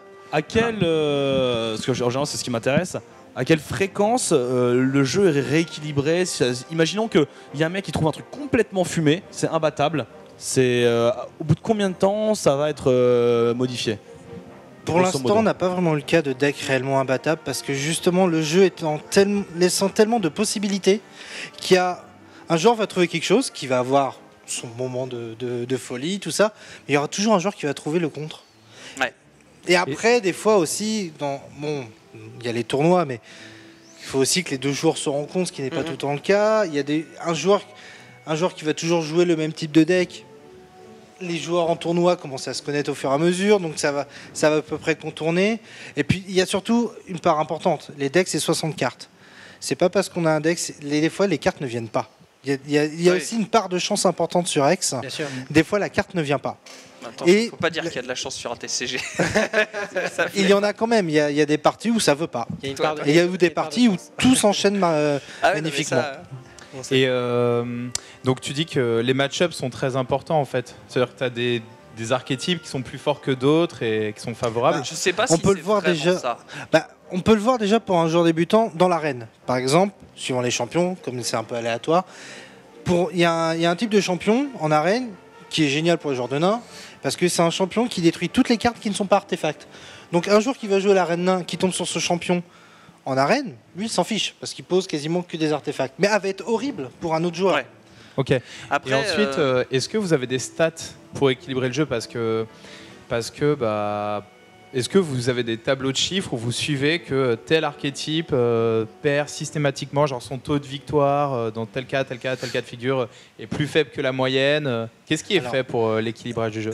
Ex Entertainment, avant Cryptozoic, justement a un suivi très très strict, aussi bien économique, statistique du jeu pour le futur. J'avoue que c'est l'un des développeurs que je vois, enfin, qui a le moins de vie sociale. De toute façon, on le voit. Pour les joueurs, après, pour la plupart des joueurs, ça va pas leur parler. Corey Jones, pour les vraiment anciens de WoW TCG, tout ça, ça va leur parler. Oui. C'est un passionné. Le mec, il a créé son jeu. Son jeu, c'est sa vie. Il est joueur. S'il voit que des choses n'iront pas, il va aller dans. Et de toute façon, on le voit aussi. Il y a une relation au niveau des forums avec les développeurs qui suivent de toute façon les avis des joueurs, qui est très important car alors, TCG, il y a un truc quand même. C'est bien que tu en parles parce que du coup il faut aussi rappeler que X est un jeu qui a été financé via Kickstarter à plus de 2 millions de dollars quand même, faut le rappeler. Donc c'est aussi un jeu qui a été poussé par la communauté. C'est pour ça que tu mets vraiment en avant cette histoire de communauté. Et puis le jeu de cartes a été développé par une bonne partie de l'équipe des anciens de WoW TCG et de Blizzard et de Riot. Voilà, ils ont pris. C'est des anciens, après on le sait dans l'histoire, il y a des anciens de Blizzard qui ont été chez Riot, tout ça. Oui, bien c'est sûr. Souvent des gens qui se connaissent un peu. Mais oui, c'est pas des débutants quoi. Après, ils n'ont pas pris juste parce que c'est les gens de Riot, tout ça, mais c'est vraiment des passionnés de jeux de cartes. De toute façon, Cryptozoic à la base est un éditeur de jeux de cartes. C'est aux États-Unis, son but c'est que des jeux de cartes plateau, des jeux de société, de cartes, tout ça. Donc vraiment le jeu de cartes, ils s'y connaissent quoi. Après, il y a un truc, c'est que tu parlais d'archétypes. Des archétypes, il n'y en a pas 9. C'est au vu des capacités des cartes. Et il faut bien comprendre la différence entre quand tu vas jouer en arène, quand tu vas jouer en PvP et quand tu vas jouer en compétitif. Il y a forcément des decks de toute façon qui vont être très forts. Mais c'est le genre de jeu où il n'y a aucun deck ne peut rouler sur tous les autres. C'est pas possible. Il n'y a pas de deck qui aura un win rate de 80% parce que il y a trop de. En fait, il y a. Arrête de rigoler, toi. Il y a des counters, non, en fait, il y a des counters à chaque deck, c'est ça que tu veux dire. En fait, si tu veux, le deck a un thème réel qui fait que toi, ton deck va avoir un but, un objectif, c'est de sortir de telle manière pour profiter de ta puissance. Mais c'est pas parce que toi, ça marche que celui qui est en face, si ça marche aussi, si son thème fonctionne, il pourra te rouler dessus en fait. Il y a pas d'archétype où tu dis je vais jouer nain, donc je vais casser la gueule à tout le monde. Un deck meule, bien fait, il peut très bien contrer un nain si dans son side deck, alors que c'est pas du tout le cas à la base, parce qu'il y a un deck aggro contre un deck vraiment tempo, si dans son side, il a de quoi tempo, il a prévu des counters, il va changer 2-3 cartes, et du coup ça va vraiment tempo l'agressivité du nain, tu vas lui casser ses moteurs en fait, et du coup le nain il va sortir une carte par une carte, et puis quand il en sort une, tu lui en meules 5. Puis juste pour revenir à la question de tu de tout à l'heure, par exemple là, le 7-3 qui va arriver demain va changer la donne sur beaucoup de choses. Ils amènent donc 3 types de jeux, ce qu'on appelle, donc pour les nains là c'est le tunnel, qui est aussi pour les Shinrei, donc les lapins. Mais demain va arriver la Légence, pour certaines races qui permet de donner des sortes de boosts. Il va y avoir le décalage qui pour les nécromants permet, pour un joueur qui est bon, que tous les buffs de plusieurs cartes soient sur une carte pendant une partie. Donc, et pour les Koyotu, va avoir la prophétie, permet de voir de générer un peu le futur. En fait, du coup, par les sets, les joueurs sont obligés de modifier leur propre deck, parce que comme certaines races modifient leur façon de jouer, les autres joueurs doivent changer du coup si c'est pas la mise à jour n'est pas pour leur type de deck, mais doivent modifier leur deck par rapport aux autres. Par rapport à la méta en fait. Voilà. Ça, c'est la méta. Donc on pourrait dire une méta. Ouais. Vous pouvez déjà commencer à jouer à Hex puisqu'il est en bêta ouverte, donc n'importe quelle personne qui arrive avec le launcher, vous pouvez installer le launcher et directement jouer, vous inscrire sur le site pour pouvoir créer votre compte. Alors je crois qu'il y a petit problème pour se loguer sur le site. Moi j'ai eu des soucis pour se loguer sur le site, mais c'est pas parce qu'on peut pas se loguer sur le site. Pas ma connaissance. Moi j'ai pas réussi, mais bon. Moi ça a très bien marché. Mais ça marche très très bien en tout cas pour se loguer sur le voilà. C'est parce que vous n'arrivez pas à vous connecter sur le site que vous n'arriverez pas à vous connecter sur le jeu. Moi ça fonctionne très bien. Par contre c'est une bêta et on en parlait avec le regard tout à l'heure et parfois il y a un ou deux petits bugs qui traînent. Alors parfois, et tu me l'as aussi dit, c'est vrai, parfois tu as l'impression que c'est un bug, c'est juste que tu bugs à utiliser toi-même la capacité. Par exemple quand il faut choisir un artefact, à reprendre de sa pioche, etc. Oui.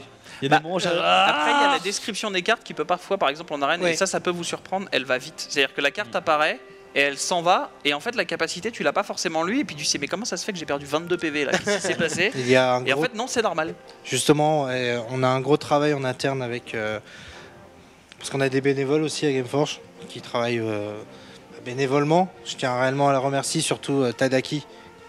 J'en profite du coup. Vas-y, profite-en. Qui vraiment fait un gros travail avec l'équipe de localisation pour que la version française soit vraiment bien comprise pour joueurs débutants qu'aussi bien expérimentés. Elle est vraiment de qualité. Moi, j'ai vraiment aucun problème au niveau de traduction pour comprendre les cartes. Après, je vois pas mal de gens sur le chat qui sont encore indécis. Si vous avez envie de tester, de toute façon, c'est gratuit. Oui, essayez. Moi, j'en fais pas mal sur mes streams aussi, perso. Donc, allez-y, essayez, regardez ce qui se passe. Il y a plein de gens qui commencent à en faire. Il y a des communautés qui en font.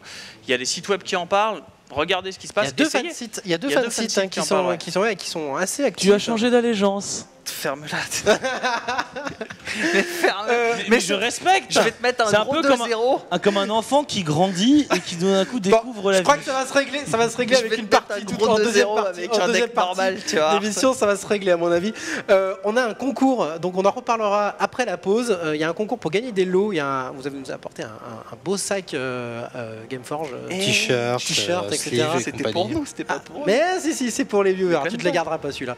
Et puis des lots, des physiques, des paquets de decks et puis des dos de cartes. Voilà. Donc je vous en reparle tout à l'heure. Allez déjà sur Twitter. Je crois que le post Twitter est déjà sorti. Je vous reparlerai de la question durant toute la deuxième partie. Donc écoutez, on se retrouve d'ici 5-6 minutes pour la deuxième partie. On va faire des games en PVP et on va parler un peu du PVP. Ouais, et des modes tournois. Et puis des modes tournois. Ça sera très intéressant. Allez, à tout de suite. À tout de suite. Restez avec nous. De retour pour cette soirée spéciale Hex Shards of Fate et on va juste profiter de l'après-pause pour parler du concours qu'on vous propose sur Gaming en partenariat avec Gameforge pour gagner plusieurs choses. Donc déjà je vous ai dit un lot physique, un gros joli sac Gameforge avec plein de petits cadeaux dedans, notamment des t-shirts. Sortir rapidement, voilà. Vas-y, je fais la porteuse. Voilà, tu fais la porteuse, un petit sac Hex derrière dedans, un beau t-shirt Hex, voilà, un beau t-shirt Hex et puis notre t-shirt normal. Bon, je crois que c'est du XL, donc pire si c'est trop petit grand pour vous. Se vend. S'il te plaît, me laisse pas tout seul. Voilà, donc un très beau lot. Et donc on tirera au sort sur Twitter et Facebook. On tirera au sort et la question qu'on va vous poser avec le hashtag OGX, OGHEX, la question est: faites un jeu de mots avec le mot X. Et alors, on peut déjà donner un exemple. Moi, celui-là, il sera pas utilisé par les gens. Non, mais si, celui-là était marrant. Et quand t'es bourré, tu rappelles ton ex. Ok. Voilà. Désolé. J'ai pas fait exprès. En plus, il venait du cœur. Celui-là, c'était. Ce qui est avec sexe, tout ça, genre n'importe quoi avec ex en fait. C'est ça. Ok, bon, ça va. Honnêtement, c'est facile. Non, c'est facile, mais voilà, on peut avoir des trucs très très drôles. Donc ça, c'était une première chose. Il va y avoir pas que ce lot physique, ça c'est le gros lot. Il y aura aussi donc des sets de cartes, des sets de cartes, donc le set 1, set 2 et set 3. Donc ça fait 6, il y en a 2 fois 3, donc ça fait 6 à gagner. Et puis des dos de cartes, il y a 10 dos de cartes exclusifs qui sont uniques, qui n'ont été utilisés que pour une convention. Donc elle est très très jolie. Donc, juste un petit détail, vas-y. pour ceux qui gagneront donc, en jeu ce qu'on appelle les booster packs. Les booster packs, donc, ouais. les sets. Le set 3 ne pourra être activé si vous l'avez ce soir que demain. D'accord. Donc même s'il le gagne aujourd'hui, de toute façon je pense qu'on enverra les codes demain. Je peux participer ou Non, toi t'as pas le droit, toi. C'est tout. T'as déjà fait ton jeu de mots en plus. D'ailleurs, il y a un truc dont on n'a pas parlé au niveau des boosters, c'est cette chaise me rend fou. Il parle et le niveau descend quoi. Cette chaise me rend fou. Mais il y a un truc qu'on n'a pas parlé, c'est qu'il y a plusieurs types de boosters, donc un par extension, et il y a aussi les packs primitifs. Et alors ça c'est fou quand ça t'arrive, t'as une petite érection quoi, c'est assez sympathique. Ah oui. En gros, un pack c'est une quinzaine de cartes avec une rare minimum dedans. D'accord. Et t'as les packs primitifs que tu peux attraper comme ça, de façon aléatoire, quand t'achètes un booster ou quand tu fais un tournoi que t'es bien placé. T'achètes un booster. Oh mince, t'en as deux en fait. T'en as deux. Okay. Et dedans il y a 2 légendaires et 10 rares. Voilà. Et ça, bon normalement c'est 1 à 2%, je crois à peu près le taux de drop. Et j'en ai eu 4 en 2 jours sur 4 tournois. Ah ouais, t'en as eu quoi. Ouais, donc sur le stream, j'étais là, encore un. Ouais, donc c'était assez rigolo, ouais. Et ça fait bien plaisir parce que les légendaires sont assez boring. T'as bien fait de rappeler ton ex. Ouais, salut maman. Tout va bien. Mais ouais, et c'est franchement quand ça t'arrive, ça fait bien plaisir. Ça te permet de faire des gros decks, tu changes complètement ton deck, tu le tournes autour de la légendaire, tu fais celle-là, elle est bien. Elle sort jamais. Mais elle est bien. Là, vous allez faire une partie avec... Là, on va faire effectivement une partie, comme ils se sont bien frités tout à l'heure, ouais. Noah et Lorgar, je crois qu'ils ont un compte à régler. Donc on va lancer une game en PVP, donc l'un contre l'autre. Écoute, tu as... Alors attends, faut que je le trouve. Faut que tu arrives à trouver... Il n'est pas dedans. Il n'est pas dedans. Il faut dire à Noah qu'il se mette dans terrain d'entraînement, s'il vous plaît. Noah, mets-toi dans terrain d'entraînement, s'il nous écoute, et tu vas vraiment réussir à trouver Lorgar. Ah, il est là. Il est de l'autre côté. Voilà, il est là. Il est là. Chiennerie. Il est con. Il est con. Chiennerie. Noah, on sait pas qui c'est maintenant. Je dis pas que je vais gagner, mais je vais tenter de faire plaisir à Tude. Talent. Je vais tenter de passer avec ce truc-là. Ok. Sachant que je sais que. Mais au moins challenge. Mais il joue un deck nain aggro, donc. C'est dur. Ça dépendra. Mais... on a la preuve par l'image. Bon, alors là, on a l'arbitrage vidéo. Il a refusé. Quel baltringue. Apparemment, il n'aurait pas de deck valide. Ah merde. C'est-à-dire que le mec en fait ne joue pas au jeu. Il est venu, il a fait un TCG. Ouais, je connais. Ouais, pas de problème. Il va régler ça de suite. Ah là là là là là. Ouais, bon, ça c'est des choses qui arrivent. Ça c'est c'est le direct. Ça peut arriver. Donc il va régler juste cette histoire un truc dont on n'a pas parlé. On a beaucoup parlé de l'arène, on a beaucoup parlé du mode PVP, et là vous voyez au niveau du mode PVP qu'on va affronter un ami. Si vous avez envie, et ça c'est pour le coup totalement gratuit, on parle souvent du côté premium, on parle souvent du côté tournoi, qui lui est payant par rapport au premium, même si tu peux, t'as des façons de le faire gratuitement. Mais tu peux tout simplement faire ton deck et aller chercher soit contre l'ordinateur, soit contre un adversaire aléatoire. Tu gagnes rien, mais par contre, en fait, ça te permet de réellement tester ton deck et ça envoie du lourd aussi, quoi. D'accord. Et c'est totalement gratuit. Et aussi, juste parce que comme on sait qu'il y a les tournois, surtout pour l'instant payants. Je vais faire le support. On va essayer on va faire le support. Ne t'inquiétez pas. Des raisons. On va juste d'équipement et tout ça. Alors, je veux pas dire, mais là, tu prends pas l'ascendant psychologique sur Lorgar, non hein. Moi, je mets ma pièce sur Lorgar après avoir entendu ça. En attendant, je vais essayer de mon côté, d'essayer de lancer du coup une game. Donc, on va passer sur mon poste avec mon petit truc de noob, on peut le dire très clairement. Donc on va lancer une game jouer contre l'ordinateur. Voilà. Alors Human Bravery c'est vraiment le truc de base du jeu, donc je vais le défier. c'est pas du tout sûr que je réussisse. Je suis pas très bon en jeu de cartes en général et particulièrement celui-là parce que. Il y a un début à tout. Mais il y a un début à tout. Tu peux nous mettre le retour, Arthur, s'il te plaît? Alors juste le retour vers okay. Ce que je voulais juste terminer, c'est ce qui est important. On est en train de développer avec les deux fansites pour l'instant qui sont assez, qui bougent pas mal côté francophone, de faire. Et il y en aura de plus en plus des tournois gratuits, à accès gratuit avec. Donc on est en partenariat avec eux pour qu'il y ait des vrais lots à gagner, donc des booster packs ou des coupons pour pouvoir acheter après des booster packs.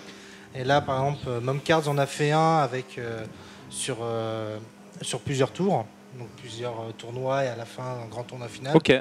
Là, il y a ex-TCG France qui va en faire un juste pour les francophones. Donc, faut pas hésiter à regarder le forum communautaire pour voir justement. Et donc, ces tournois gratuits, il faudra aller sur le forum ou sur ces sites pour les voir. Ils ne seront pas visibles directement dans l'interface du jeu? Non. Ok. Très bien. Alors, j'ai commencé donc déjà à. C'est déjà dégueulasse ce que tu fais, Shoam. Pourquoi? Qu'est-ce que j'ai fait? Non, je rigole. Là, tu as eu de la chance de piocher un tesson blanc parce que sinon, je pense que tu étais dans la merde. Très clairement. Mais... j'ai eu beaucoup de... Je pense qu'il fallait vraiment le trouver celui-là. Après, je connais pas du tout les cartes que tu utilises, mais... C'est l'ordi en face ou... Oui, c'est l'ordi. Hein. Alors attention, okay. Je joue pas contre quelqu'un. Et c'est un mode d'entraînement normalement. Parce que j'ai pas encore assez poutré le jeu. C'est le mode quête avec, c'est le mode de quête, c'est ça, non? Avec les récompenses après? Non, c'est le mode normal, entraînement. Vraiment terrain d'entraînement. Oui, comme on disait tout à l'heure, pour les nouveaux joueurs, c'est important. Il y a des quêtes journalières. Au début, et il faut les faire parce qu'en plus ça donne justement des récompenses pour pouvoir faire des decks.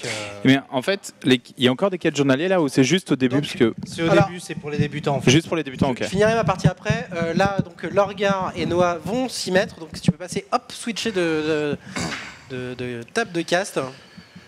Je finirai la partie après. Oh là là, c'est dégueulasse. C'était pas mauvaise main là. Pas bon. Ah vas-y, tu peux changer d'écran, Arthur, s'il te plaît? Je vais changer d'écran d'Arthur. Arthur. Alors, okay. Voilà, mauvaise main parce que mana de sang, carte tempo bleu. Du coup, ça veut dire que si je garde cette main, il faut que je mise sur la pioche d'un mana bleu, ce qui est pas ouf. C'est déjà mieux.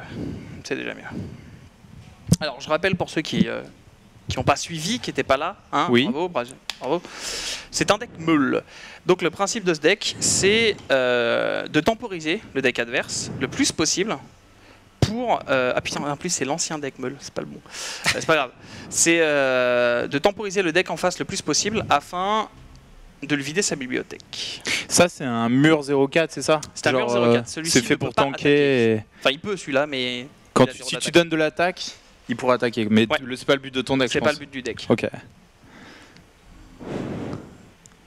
Chiennerie. Il n'y a que lui pour inventer ce genre de pseudo. Quoi. Immonde. Alors, qu'est-ce que je vais piocher? Un petit truc bien, ce serait bien. Un petit. C'est pas mal, c'est pas mal. Donc là, on va commencer. Donc pouvoir héroïque. Hop. Je choisis le joueur adverse. Et là, tout de suite, deux petites cartes qui vont être meulées, en espérant qu'il n'ait pas de mana. Qu'est-ce qu'on lui a volé? Ça, c'est très bien. Ça, c'est plutôt bien aussi. Des bonnes cartes retirées d'entrée. C'est un héros de meule en fait. C'est un héros de meule. Fais meule. voir ton pouvoir héroïque s'il te plaît. Enfin, quand tu auras le temps. Un champion au choix envoie les deux premières cartes de son deck vers sa pile et ça coûte 2. Ok. donc ça vire en fait le deck adverse vers la.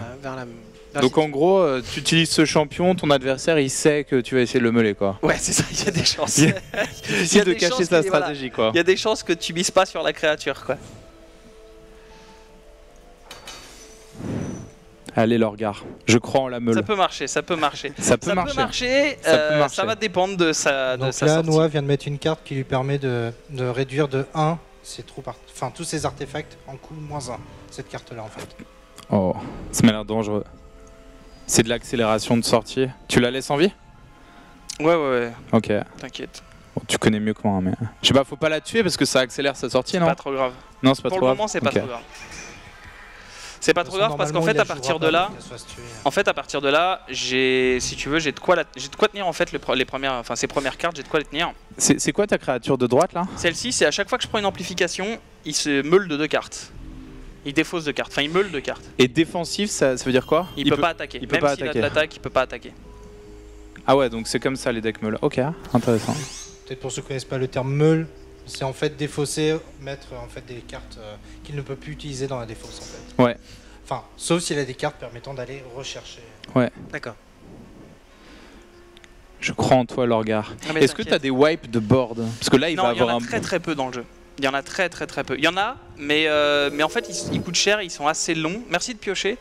Ils sont assez longs et du coup c'est pas forcément évident de les mettre dans un deck meule parce que surtout contre un deck aggro en fait, comme ton wipe va coûter très cher, le temps de le sortir il va te Il y en bourrer, a quoi. qui sont utilisables très rapidement sur les sets, sur les decks Ruby. Ok. Voilà, donc là typiquement Ok. tu me regardes. Il y en a. Tiens là, pareil. Là je vais activer ça. Hop, voilà. Il va meuler 2 cartes. Hop, il va en remeuler 2 autres. T'es efficace. C'est l'efficacité, j'ai envie de te dire, tu vois, le talent, en fait. Le talent. Et, voilà. Et c'est que passif, c'est comme ça. Pour le moment, on fait ça. Et en fait, c'est basé sur des créatures qui absorbent tous les dégâts. D'ailleurs, la mouette est très très forte. Il y a une carte, en fait, c'est une 1-1 vol pour 2 qui absorbe la totalité des dégâts de combat. Et ça, en fait, ça contre tout. C'est-à-dire que ça contre, à part Fatal, en fait, qui est une capacité qui permet de tuer une créature, quel que soit le nombre de dégâts que tu lui fais. Mais sinon, ça contre la répercussion, ça contre les attaques, ça contre tout. C'est très très très fort. Il y a même une carte artefact qui permet de. Quand elle est posée, c'est Gardien éternel, je crois, je sais plus. Utilisé chez les nains par exemple, ou d'autres types de decks. La carte rend invincible le champion et tous les dégâts, tout type de dégâts tant qu'elle est sur le board. Ah ouais. Ah oui. Celle-là, elle est très embêtante. D'accord. Et celle-là, il y a plein de decks qui ont pas de quoi gérer une carte spécifique. Voilà, si on n'a pas de carte de meurtre pour retirer, Oh, pour je détruire déteste des ce cartes, jeu. ce type de carte, on peut rien faire. Tu l'as cette carte ou pas dont il parle? Laquelle? Tu la poses et elle te protège des dégâts, ton champion, tant qu'elle est en vie. Non, je l'ai pas celle-là. C'est assez bourrin. T'en as besoin, je pense. Mais c'est une carte assez En difficile. tout cas, qui là, a Noah est beaucoup assez à violent. passer, Hein. Noah, il sort. Ouais, il il envoie sort du du très steak. Moi, je pense qu'il a compris ce qui arrivait. Hein. C'est. Il envoie du steak. Après, c'est pas fini parce que. Enfin, on va voir. Je dis rien, on va voir. Parce que là, effectivement, c'est ce que je disais, c'est que voilà, le problème, c'est que malgré le fait que. Alors, déjà, c'est pas le bon, mais malgré le fait qu'il soit pas tourné. Ce soit pas le deck tourné anti-aggro, il a de quoi tempo. Un petit peu, on va dire ça comme ça. Est-ce que. Qu'est-ce qui se passe quand ça pioche? Là, il y a 38 cartes. Oh, attends.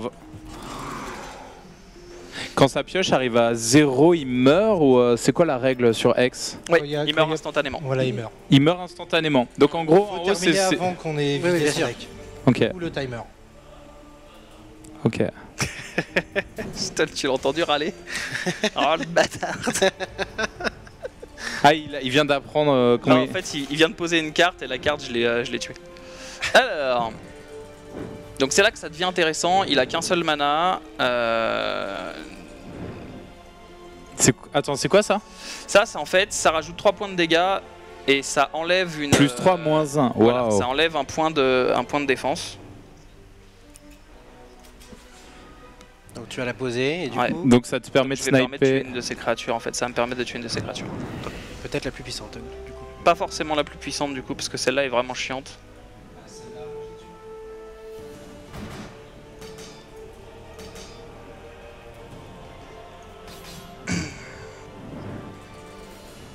Et là, voyons s'il avait préparé une fourberie. C'est possible. Parce que là, il peut réagir, non? Il peut encore réagir. Ok, c'est bon. Il avait rien. Alors, Noah! Attends, c'est pas fini, j'ai déjà pris 5 points de Alors, Noah! T'as pas de micro, hein? On t'entend pas! Sors-moi une bonne carte. Tu vas te péter les oreilles, c'est génial. Désolé. Il est à côté, il est à côté. Bon là, c'est quand même un petit peu la loose quand même. C'est la loose? Autant que je te le dise, c'est quand même un petit peu la loose. Sur une seule carte, j'ai quand même déjà réussi à meuler 15 cartes. Mais c'est quand même un peu la loose. Parce que là, normalement, enfin j'ai pioché un peu trop de mana en fait. D'habitude, t'en pioches jamais. Mais là, j'en ai pioché quand même un petit peu trop quoi. Alors, tu joues un deck meule. Est-ce que, je sais pas, est-ce que t'as de la pioche dans ton Oui, deck? j'ai de la pioche, mais alors pas tant que ça. En fait, j'ai surtout beaucoup de contrôle et j'ai D'accord. surtout des cartes en fait qu'une fois posées, bah c'est très chiant en fait. C'est-à-dire que là, par exemple, en Mais lui, gros, sa main, elle est pleine. Comment ça se fait que sa main soit pleine? parce que moi j'ai posé plus de cartes. Ok. Je Alors qu'il joue aggro, quoi. Ouais. C'est chelou. Et là, surtout, il vient de poser une carte qui lui permet d'en récupérer une. Ok. Donc on vient de reposer encore la question de savoir c'est quoi ces traits bleus qui arrivent de la carte vers le combattant. Alors ça, ça indique justement qui attaque qui. Qui attaque qui, exactement. Et pareil pour les traits rouges, c'est qui défend qui. Voilà. Oh, ça c'est relou. Elle peut infliger... Ouais. Non, ça va en fait. Je pensais que c'était l'autre. Elle peut infliger 1 point de dégâts. Ouais. Ouais, donc elle te fait 1. Mais tu t'en fous, tu vas te heal au prochain tour. C'est ça. Je vais récupérer le point là. Ah bah non, bah... Voilà, donc typiquement ça arrive qu'en stream. Ça n'arrive jamais, sauf quand t'es en stream. Les 5 manas d'affilée, c'est jamais... à chaque fois que tu mets un mana, il me le 4 cartes. Ouais, mais honnêtement là... C'est pas assez rapide. On fera la revanche. Mais c'est pas assez rapide. Normalement... Non, mais en fait le truc c'est que normalement j'ai autant de cartes que lui en fait. Sur le terrain, sauf que chacune de mes cartes soit défend, soit meule. Voilà. Mais non, mais attends. En fait, là, le problème, surtout triste. pour. là, il va me mettre la race. Là, c'est fini. Sûr de faire au moins 4 de dégâts. Ah, là, il va me mettre la race. De vol. En fait, c'est dégueulasse. Ça aurait été donc, plié, même si vous gros sac, va. pas les perdre, il joue au bout. Alors, du coup, qu'est-ce que tu peux faire? Il peut avoir fini en fait. Bah, du coup, je peux pas faire grand chose. En fait, surtout. Et surtout qu'il a encore 3 points ici. 3 mana. C'est pas gagné, hein. On va essayer de tempo comme on peut, mais à mon avis, celle-là va sauter aussi. Ou pas. Là, c'est la merde. Clairement, ça va pas bien. Clairement, ça va pas bien du tout, là. Il est en train de te rouler dessus. Ah, il me défonce, quoi. Ah bah voilà. Ah ouais. Alors j'ai un deck mana les mecs. C'est-à-dire qu'en fait c'est concept. Ceci dit, il m'a pas tué. J'avais que 2 cartes. D'accord? J'avais que 2 cartes sur le terrain, il m'a pas tué encore. Là il va me tuer. Donc il a la moitié de son deck qui est parti. Sur 2 cartes. Il avait quand même la moitié de son deck. Il a la moitié de son deck qui est déjà dans la meule en fait. Donc en fait ça va réellement très vite. Mais Et attends, parce que voilà. la taille standard c'est 60 cartes, c'est ça? Mais qu'est-ce qui se passe si ton adversaire il a pas un deck de 60 cartes, il a un deck de 80 cartes? Bah c'est pas grave. En fait, non mais c'est plus long de le meuler. Non, alors pas tant que ça en fait, parce que... Y a pas des parades à la meule comme ça, sur la taille de ton deck? Si, mais c'est du contrôle de créature. C'est pas... en fait, même si tu mets 200 cartes, vu qu'au bout d'un moment je t'en meule tellement partout, en fait moi j'ai pas besoin de gagner rapidement. Ce que j'ai besoin c'est de contrôler ton board, ce qu'on voit là très clairement, hein, je contrôle son board, et qu'à chaque fois que je fais quelque chose, je meule un nombre de cartes X. Je fais défoncer. Le deck optimal, souvent c'est 60 cartes sur X. Revanche. En termes de hasard... Voilà, en probabilité tout ça c'est 60. Revanche. Vraiment... Mais dans une méta meule, les gens vont augmenter la taille de leur deck quoi. Plus, et après surtout qu'il y a les draps, il y a les drafts, il est où? Revanche, tout ça. Ça change. Bravo. Revanche. Va, retourne chercher. Viens. Interview Quand même. Interview. Alors, assis-toi doucement. Comment t'as vécu cette partie? J'ai pas compris la stratégie du deck en face. Fais gaffe parce que je crois qu'il a des decks beaucoup plus sérieux que ça. Hein. Non, mais... Alors, je lui ai dit, je change pas le deck au dernier moment. Je vais juste vérifier un truc. En plus, vraiment, j'ai fait des misplays, j'ai pas eu un gros start. Mais je pense pas que le deck soit bon contre me défausser contre un truc où je m'en fous, je joue aggro. Ça me... Si, ça passe. Hein. Vraiment ça passe, mais là c'est pas passé. C'est peut-être pas le match-up le plus facile c'est pas le match-up de la meule. Par contre, je comprends pas. Tu devrais changer de deck là. Non, mais je l'avais changé et. Non, mais... je sais pas si c'est passé. De doigts, après, on peut peut-être en refaire une. Tous tes decks un par un. J'ai un seul deck, ça devrait suffire. En fait, le manque de respect. Attends, normalement en fait je l'avais changé et en fait là c'est un sang, bleu et ouais c'est l'ancien deck en fait. C'est l'ancien deck. J'ai pas dû le sauvegarder. Est-ce que vous voulez essayer rapidement, réessayer? Peut-être essayer allez, un autre deck. On a encore le temps. Vous inquiétez pas, on a le temps. Il n'y a pas de problème. Alors, un vrai deck. La game s'est pliée extrêmement vite. Mais en fait, c'est pas du tout le bon deck en fait. Bon, on va te laisser. Du coup, attends. Est-ce que ça vous allez pouvoir voir comment. Est-ce que t'as un vrai deck contrôle? Mais pas un deck, parce que je sais que t'as un vrai deck aggro. Je sais que t'as un vrai deck aggro, mais... En deck contrôle, j'en ai pas encore fait vraiment des propres. Ok. J'ai fait beaucoup de decks chelous, mais j'ai pas encore fait de deck Bon, prends ce que tu veux, hein, prends ce que tu veux. Non, mais attends, on va faire un truc, regarde. On va enlever 12 mana, et on va faire ce que j'avais fait, je sais pas pourquoi ça l'a pas enregistré. On va enlever la pioche. On va mettre... Là, ça vous permet un peu de voir comment on gère donc justement les decks. Sachant qu'il faut... Alors moi je me suis fait avoir plusieurs fois dans la sauvegarde. Il faut bien sauvegarder les decks parce que c'est pas parce que vous changez en fait. C'est pas parce que vous changez de fenêtre que votre deck... Il faut bien sauver, ouais. Il faut bien sauvegarder votre deck. C'est hyper important parce que moi je me suis fait bloquer comme ça. J'avais commencé à changer mon deck, je suis passé à une autre fenêtre et en fait mon deck n'avait pas du tout été sauvegardé. Donc pensez bien quand vous faites des modifications de deck de bien sauvegarder à chaque fois. Et j'en profite pour rappeler pendant que les gens sont... on est en train de préparer le deck. N'hésitez pas à checker, les gens sur le stream, si vous venez de nous rejoindre, n'hésitez pas à checker sur les réseaux sociaux le concours X, donc hashtag OGHEX, OGX, votre meilleur jeu de mots avec X. Et je sais que vous en avez parce que vous avez l'esprit tordu sur Gaming. Donc, non, c'est vrai. Votre meilleur jeu de mots. N'hésitez pas à checker Twitter, Twitter, Facebook. On a d'ailleurs un jeu de mots qui vient d'arriver. C'est ça Ah, vas-y. Commissaire X. C'est la série. Ah putain. Oh mon dieu quoi. Ça c'est un petit... Ok. C'est une mise en bouche. Mes collègues à moi apprécieront. Ok. Non mais j'aime bien le principe. Non franchement j'aime bien. Mais non. Ça c'est petit clin d'œil à nos amis allemands hein, pour le coup. Ça ne passe pas du tout. Laissez-moi tranquille monsieur. Un petit clin d'œil à Gameforge pour le coup. Ok là ça devrait ressembler un peu plus à quelque chose. Je vais juste rajouter un blast. Bjorn va apprécier je pense.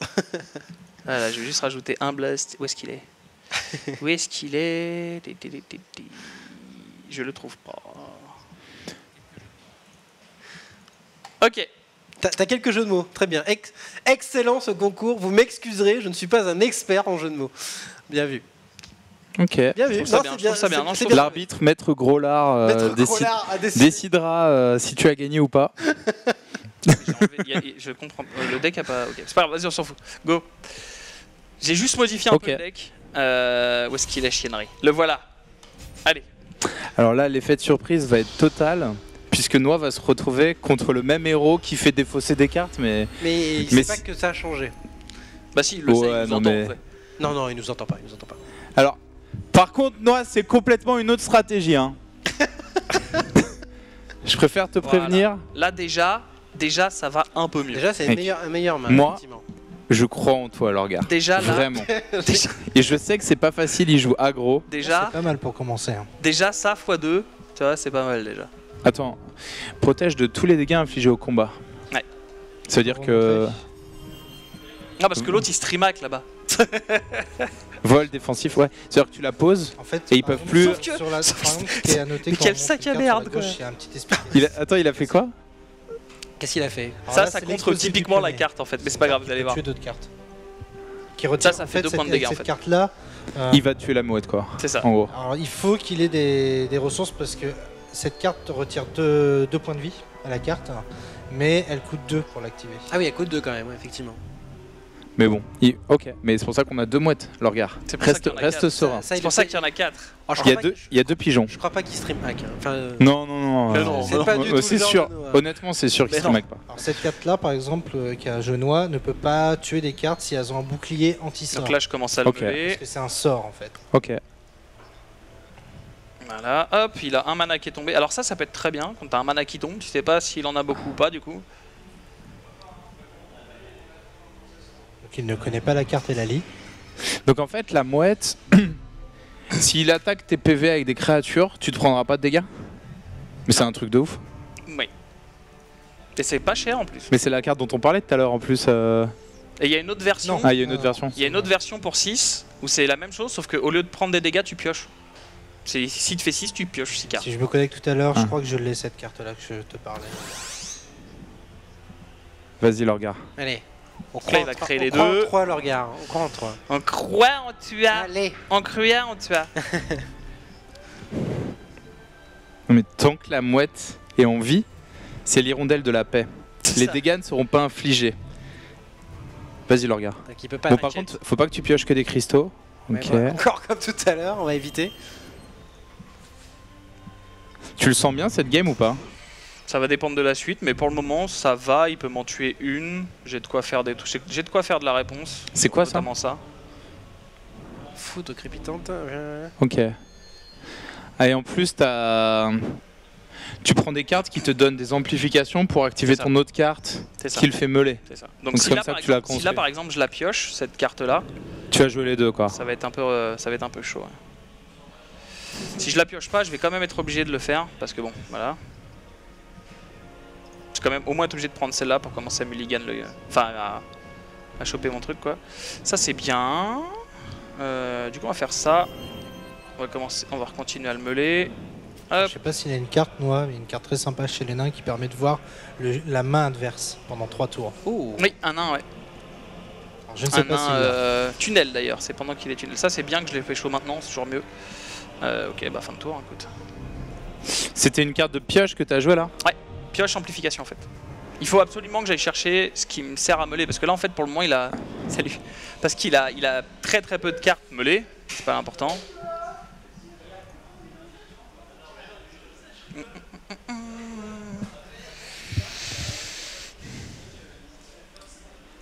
Il y a l'hésitation, non?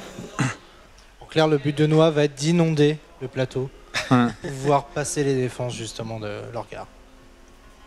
Et le regard il veut tenir. Jusqu'à ce que Noah n'ait plus de cartes dans son Jusqu'à deck, ce que mais- Noah... Jusqu'à ce que voilà. jusqu'à Le ce que tour ça fatidique passe. où Noah n'aura plus de cartes et devra concede comme une grosse... Pardon. Mais...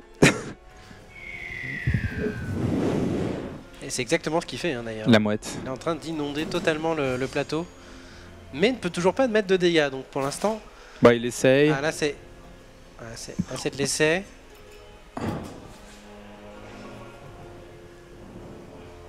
Ça fait quoi ça? Je lui remonte la 3-3 dans la main. Mais c'est la peine, je veux dire, si les dégâts passent pas. Mais les dégâts ils vont passer parce qu'il va m'en tuer une en fait. Ouais, mais la deuxième. Non, il peut pas, il a 0 sur 4. Il ne peut pas là. Oui, c'est pas faux. Ah, les mouettes. En Les fait, c'est mouettes qu'il y a ça. bloquent Quand t'as- une créature de dégâts. C'est ça. D'accord. Ah bah oui. Donc en fait, s'il a faut pas 12 déconner. créatures et que t'as 2 mouettes. Ah, ok. Ça, faut pas déconner non plus. Les petits pigeons là. Un peu, mais pas Ok. trop. Ah, ça commence à être sympa. Donc ça, à chaque fois que je pioche une carte, il meule d'une carte. À chaque fois que tu pioches une carte, il meule d'une carte. Il meule une Voilà. carte. Ça devient La chance des sale. mouettes, c'est qu'en fait, même si elle faisait 1-1 en dégâts, elle ne pouvait pas mourir car en fait ces cartes-là ne prennent pas de dégâts. Les mouettes. Elles peuvent même, on va dire, tanker une grosse carte. Ok. Donc, Et d'ailleurs, il- en parlant de cette meule là, justement, du coup, si lui il a plus de cartes dans son deck, il a perdu. Il a Il perdu. a perdu. Il y a aussi un autre truc dont on n'a pas parlé, c'est qu'un match dure 1 heure maximum. En fait, il dure 30 minutes par côté maximum. Et un match en BO3 dans les tournois dure également 30 minutes de Ah oui. chaque côté. Et j'ai déjà gagné des duels juste à cause de ça. Ah oui. Là, tu vois, par exemple, il va la garder. Donc là, il va attaquer avec ça. Là, il Voilà. garde ces deux, justement, 2 de coups pour pouvoir la jouer au cas où. Voilà, donc là, je vais prendre tout ça, c'est pas grave. Et pourquoi tu mets pas Alors, il y les a un 2 mouettes sur la d'ailleurs, 4-6? Il y a un truc, je vais vous montrer. Si. Il y a un truc qui est Non. marrant. Si, je vais le faire. Mais il y a un truc qui est marrant qu'il faut savoir, c'est que à partir du moment où tu déclares un bloqueur, d'accord, si le bloqueur est déclaré, mais que le bloqueur est tué, les dégâts ne sont pas infligés. C'est-à-dire que si par exemple, Ah. si là je bloque par exemple sa créature Et qui te la tue? et qu'il attend la phase de déclaration des dégâts pour me tuer cette créature, d'accord, et ben les dégâts ne seront pas infligés même s'il la tue. Ah ouais. Mhm. Là, je Mais m'en du fous, coup, je ça prends sert à pas. rien de mettre les deux. T'aurais pu bloquer Si, une autre. parce que s'il le fait maintenant, en fait, il faut vraiment le faire au bon moment. Je sais plus exactement quand c'est. Parce que là, sinon, il aurait tué une des mouettes. Et du coup, ça faisait... En fait, là, il assurait, s'il mettait qu'une seule mouette, il l'a tué. Et donc, du coup, sa carte passait pour faire les dégâts. Ok. La mouette qui bloquait aurait été tuée. D'accord. Ok. Hmm, Donc, il a très bien lu le jeu de Noix.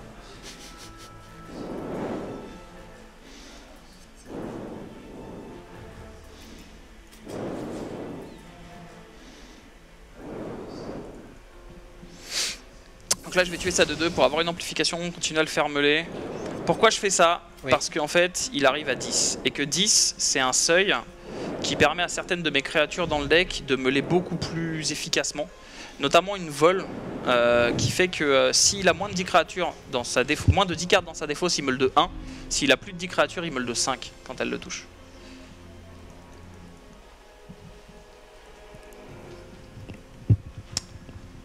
Mais ok. Mais là tu vas quand même te prendre des dégâts à chaque tour, pour l'instant. Ouais, pour le moment, ouais. Mais ils sont pas énormes, mais... C'est pas énorme. L'important, c'est ça, c'est que c'est pas énorme, en fait. Mais je pense que les 2 prochaines cartes que tu vas piocher vont être décisives. C'est un peu ça. Genre, si c'est des cristaux, ça va être chaud. Non, là. ça peut être... Ouais, si c'est des cristaux, ça va être chaud. Mais si ça peut être un mur, ça peut être... Il y a plein de créatures qui... Si c'est une 3e mouette, par exemple, c'est bon. Le chat est d'accord par rapport à toi, t'aurais peut-être dû mettre une mouette. Mettre quoi? Qu'une seule mouette en défense, ouais. Ouais, je sais pas. Parce que là, regarde, là, le truc... je pense le chat. Hein. Là, le truc qui est important à voir, c'est qu'au final, il a plus de cartes dans la main. C'est ça. Donc en fait, ça veut dire que potentiellement, il va pouvoir jouer une carte à la fois. Et donc à partir de là, en fait, tu t'en fous. S'il peut jouer qu'une seule carte, toi le but c'est que tu tiennes les dégâts qui sont sur le terrain. Là, j'en ai mis qu'une parce qu'en fait il pouvait pas l'activer. Hein. Allez, sors-moi un bon truc s'il te plaît. Voilà, c'est pas mal. Hop, ça va faire tempo encore un petit peu. C'est vraiment pas du tout un tech d'attaque. Hein. Ah non, le but c'est pas... De toute façon, le but c'est pas de gagner à l'attaque. Hein. C'est de gagner juste... En fait, si tu joues contre un deck contrôle, le but c'est de toi floud un petit peu le board. Ouais. Par contre, si tu joues contre un deck aggro, le but c'est de tempo, tu vois... De temporiser les dégâts. De temporiser les dégâts pour sortir ce qu'il faut quoi pour meubler son deck. Hein. C'est ça. D'accord. Pareil, j'ai un truc que j'ai pas fait gaffe, mais j'ai l'impression que j'ai pas... Il y a certains au-dessus que j'ai pas mis. Bah là on va voir en fait exactement ce qui se passe du coup. On va plutôt mettre ça genre là, ça ici et ça ici.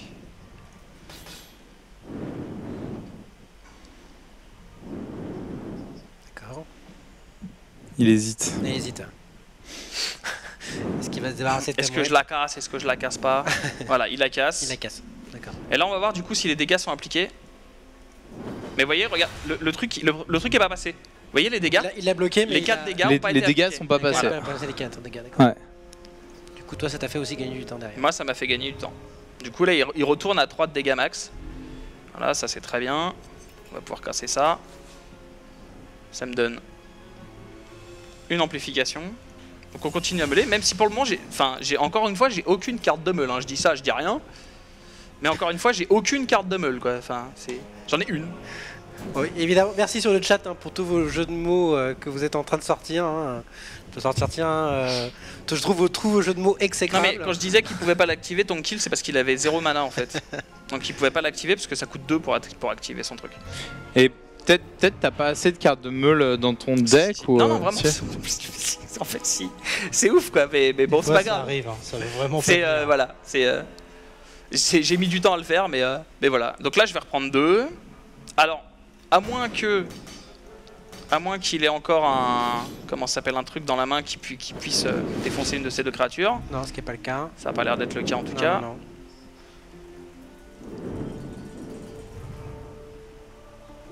Ok, non, c'est parce que j'avais besoin de mana en fait.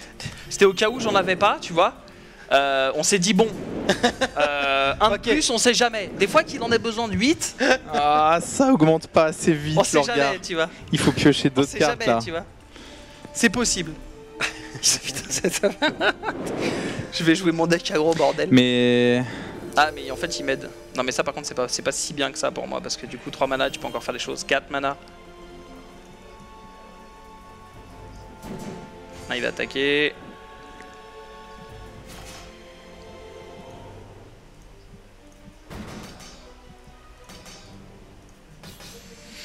Et c'est là compris. Non ça va. Du coup je suis quand même à 9, hein, ça devient chaud mais allez, sors-moi un truc. Ah, ça c'est bien. Alors, voilà comment cette carte marche. Ah, c'est cette dont tu parlais tout à l'heure. Ça, je la pose. D'accord. En la posant. Allez. Non mais là, la lit pas, tu sais pas lire, Noah. Arrête. Ouais. Alors en la posant, je désigne une carte. D'accord. Cette carte-là, elle est mise sur le dessus de sa bibliothèque. Ok. D'accord. Parce que là tu me suis, tout va bien, on est posé. Et ensuite je l'active. Voilà. Et ça va me laisser 5 cartes, donc celle que je viens de remettre sur sa bibliothèque. Voilà. Et ensuite je lui remets le 2. C'est bien. Donc en gros, Là, en c'est un kill. À peu de... Ouais, c'est un kill et en plus il meule 4 cartes quoi en gros. Donc là en fait on est Et passé pour 5. il y avait un équipement qui pouvait meuler jusqu'à 8 cartes. Ah ça, c'est que en PvE, ouais, ça. ok. Et c'est t'as que le supprimé PvE. la principale source de dégâts du board, enfin, ok. Ça c'est violent quand Donc même. là il va encore attaquer, mais du coup je vais prendre probablement que 1. Après il a 8 mana, donc je sais pas ce qu'il a dans la main en fait. Ça c'est problématique. Je crois en toi, Lorgar. C'est que je sais pas. Tu te rapproches là, t'es à 21 mec. Ok. Il faut tenir là. Allez, sors-moi un truc. Sors-moi une carte. Un truc sympa, je sais pas, n'importe quoi. Points de vie, ça va être chaud. Hein. Mais s'il sort pas une charge. Mais moi quand je joue, j'ai jamais de shard. Je te hais.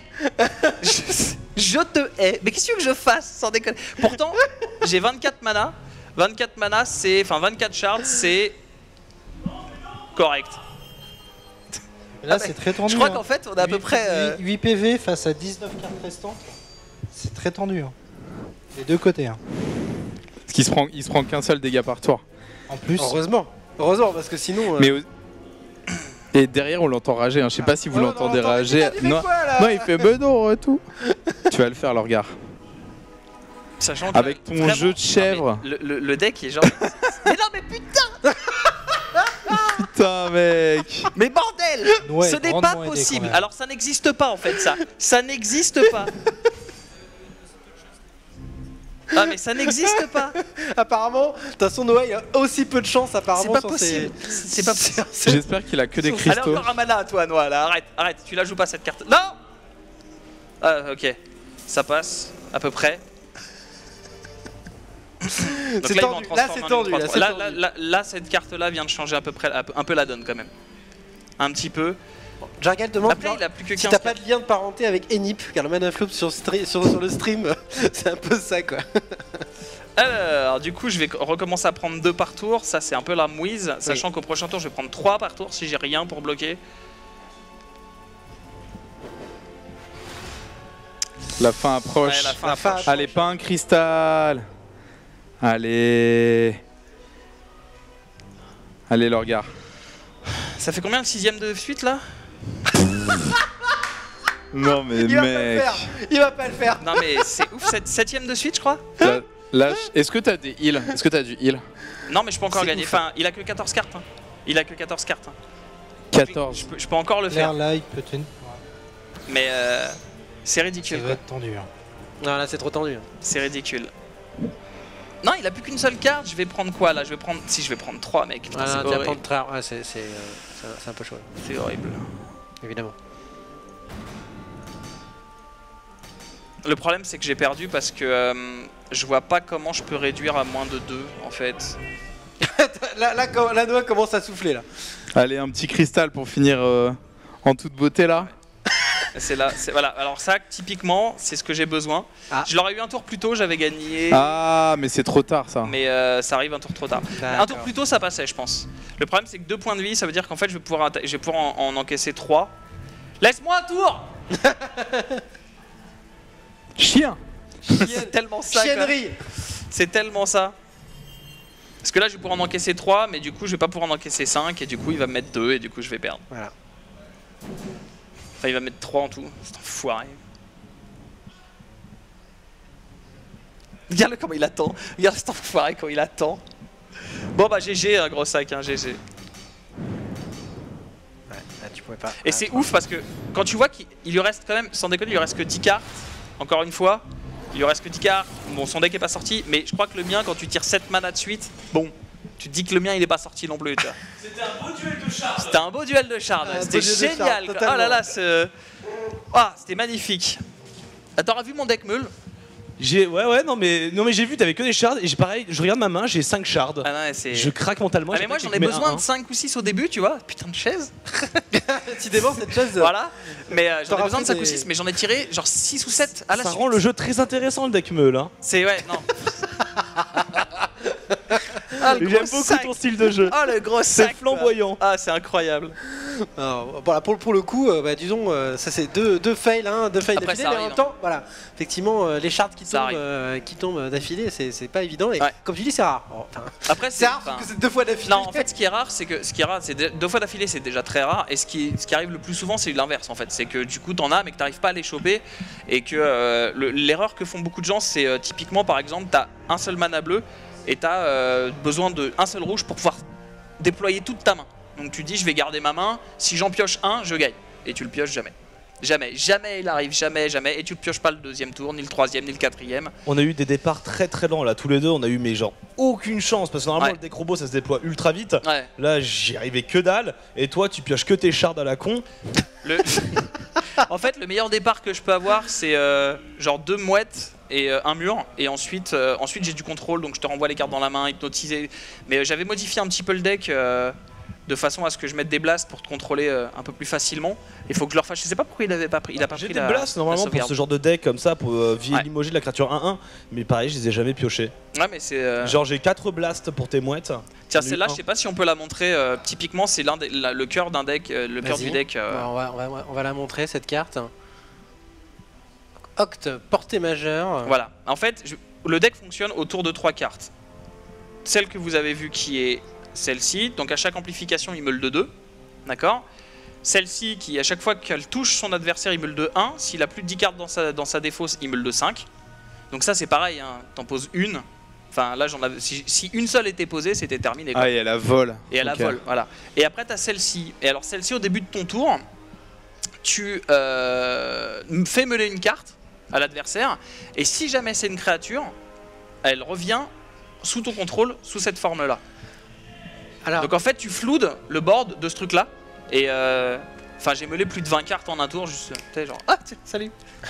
On nous pose la question Cédric parce que les gens la plupart des gens qui connaissent pas trouvent quand même que le jeu est assez complexe et assez dur parce que quand on commence à rentrer dans des decks comme celui de la Meule par exemple effectivement est-ce que quels sont les sites qu'on pourrait conseiller? Je sais qu'il y a 2 fansites qui conseillent des decks et qui conseillent beaucoup sur le jeu en plus des forums. Pour ceux qui ne parlent pas anglais, je conseillerais Mom Cards. D'accord. MOM Cards. Ouais, MOM Cards. Ouais. Et l'autre jeu qui est. Notre site. Non, notre site, pas de souci. Qui est simplement encore plus simple, ex-TCG France ou ex-France sur Google. D'accord. Ex-France, vous le trouverez aussi. D'accord, et ça c'est un autre site de 2 fans, un fan site qui. C'est 2 fansites qui sont vraiment à travailler beaucoup avec nous et surtout avec les joueurs. Il y a des streams aussi, il y a un forum, il y a un deck builder par exemple. Ah, il y a un deck builder, d'accord, ouais. Ah bah voilà. Quand je vais rentrer, je vais lancer le stream, ils vont se foutre de ma gueule. Voilà, donc ça c'est Ex-France qui a donc son forum avec les habitués et puis aussi la possibilité de créer son propre deck et ils expliquent aussi quels sont les types de decks. D'ailleurs, comme on parlait tout à l'heure, il y a un tournoi qui va arriver prochainement. Est-ce que tu peux nous parler de ce tournoi justement qui va arriver prochainement? Alors, il y a eu Momcars qui a fait le premier tournoi côté francophone, enfin pas que francophone, il y avait eu des joueurs anglophones qui ont joué, qui a été le premier tournoi en partenariat avec nous, gratuit, permettant aux joueurs de pouvoir s'affronter entre eux. Et là, donc, il va y avoir Ex-France qui va faire son tournoi 100% francophone. D'accord. Donc courant de l'été, il a été un peu décalé parce qu'avec les vacances, il y a des joueurs qui ont demandé. Donc Ex-France a décidé de décaler le tournoi de quelques semaines. Donc vous pouvez toujours vous inscrire pour si vous débutez. D'accord. Voilà. Et ça c'est donc Momcards. Momcards. Donc qui est en anglais là pour le coup. Mais il y a du français, alors on peut aussi poster des choses en français. Vous aurez des gens qui devraient pouvoir vous répondre sans problème. Donc on rappelle quand même l'adresse pour pouvoir s'inscrire et donc jouer sur la bêta ouverte, donc tout le monde peut y jouer. fr.ex.gameforge.com. Donc c'est le portail qui va vous permettre donc de pouvoir se connecter, s'inscrire, se connecter et pouvoir commencer déjà à jouer. Et on n'a pas besoin de commencer à jouer contre des gens, de se faire poutrer par des gens. Le JCE est là pour pouvoir vraiment s'entraîner, monter ses decks. Pardon ? Je dirais dans l'ordre le tutoriel, les quêtes débutantes et après l'arène. Car les quêtes débutantes permettent d'avoir des cartes. c'est important. Perso, c'est ce que j'ai fait, j'ai commencé il y a 4 jours. Et alors oui, je connais pas toutes les subtilités du jeu, il y a toujours des trucs que je découvre. Tu connais pas la subtilité de la meule. T'en connais plus que l'Orgar quand même. Mais voilà. mais ça, c'est parce que aussi le skill se porte d'un jeu sur l'autre. C'est ça, c'est ça. Et que avant de jouer à Hex, jouer à des jeux de cartes qui demandaient du skill aussi. On se ta gueule, hein. Le regard, moi je dis sur le chat un petit peu. Bonjour, je débute, comment faire un deck mana flûte comme le regard. Voilà. Bah c'est pas compliqué, tu fais un deck où il n'y a jamais de mana qui sort, tu fais un stream, et ça sort. Tu fais un draft et t'as que ça.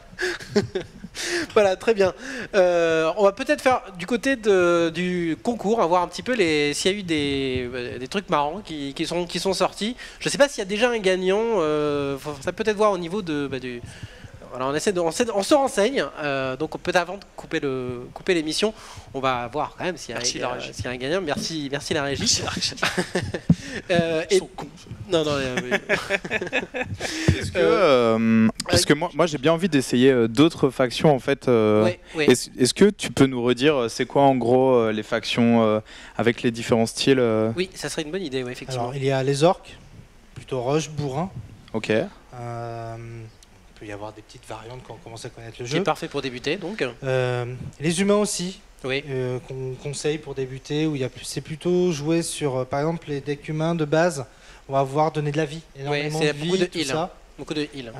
Les nécromants, un peu plus compliqués quand même, où là, c'est les morts vivants en fait, tout ce qui est un peu zombies, vampires et compagnie. Donc c'est ressusciter des créatures, utiliser les créatures de ton adversaire. Et... Ça peut rendre fou n'importe qui. Quand on commence à bien connaître le jeu, c'est vraiment un deck sympa, Nécromant. Ok. Sinon, il y a les Shinrae, donc communément appelés les lapins. Voilà, les petits lapins. Qui jouent un peu comme les nains, où c'est vraiment inonder le plateau. En fait, les Shinrae, plus il y a de cartes, plus elles sont puissantes. C'est vraiment un deck de troupeau, on va dire, de masse. Donc il y a les veines aussi. Donc là, c'est les araignées. Donc ça aussi, ça peut rendre énormément fou. Celles-là, elles sont dures à poser, mais elles sont imbloquables pour la plupart. Enfin, c'est très très chaud. Donc là aussi, c'est des decks où on peut prendre des dégâts, mais qui permettent de prendre des cartes à l'autre, de contrôler, de poser des araignées, des sortes de pièges dans le deck de l'adversaire. Ah ouais. Donc c'est pas mal aussi. Et donc dans le set qui va arriver, là, donc le set 3, il y a les elfes. Il y a les elfes qui arrivent, qui sont rajoutés. Alors, les elfes, là, la différence, c'est que normalement, les elfes sont surtout au niveau de la nature, au niveau donc, des tessons verts. Mais avec le set 3, ils vont avoir les elfes, on peut jouer avec les tessons rubis, donc beaucoup plus agressif, un jeu beaucoup plus agressif. D'accord. Okay. Et les Koyotu. Les Koyotu dont on n'a pas parlé. Qui sont ils sont très marrants. Voilà, et donc avec le set 3 qui arrive donc demain, ils vont avoir une fonctionnalité unique à eux qui est prophétie, permettant de voir un peu ce qui va se passer dans le futur au niveau du deck adverse. Ils peuvent prévoir des choses en fait. Ils peuvent voir les prochaines cartes du deck adverse. Ou même eux, en fait, non, c'est surtout comme c'est des cartes permettant pour le maître de son deck d'apporter certains buffs, d'allant de plus 2 ou de certains contrôles. Dans un sens, le joueur avec sa main peut déjà prévoir de ce qu'il va faire en fonction de...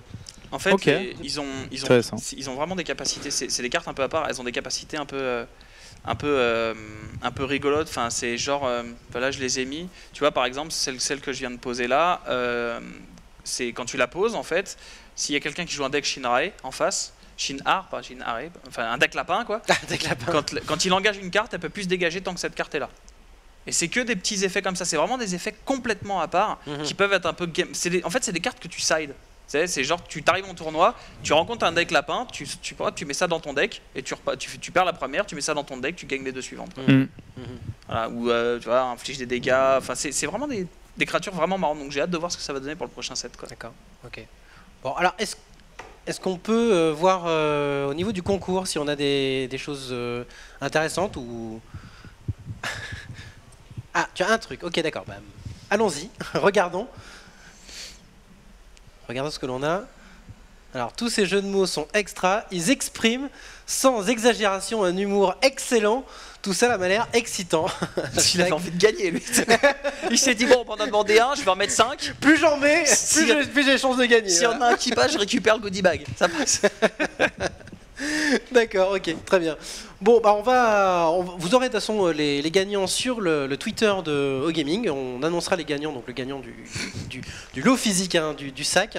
Et puis voilà, les autres gagnants des packs, des decks et des d'autres cartes, vous les aurez également.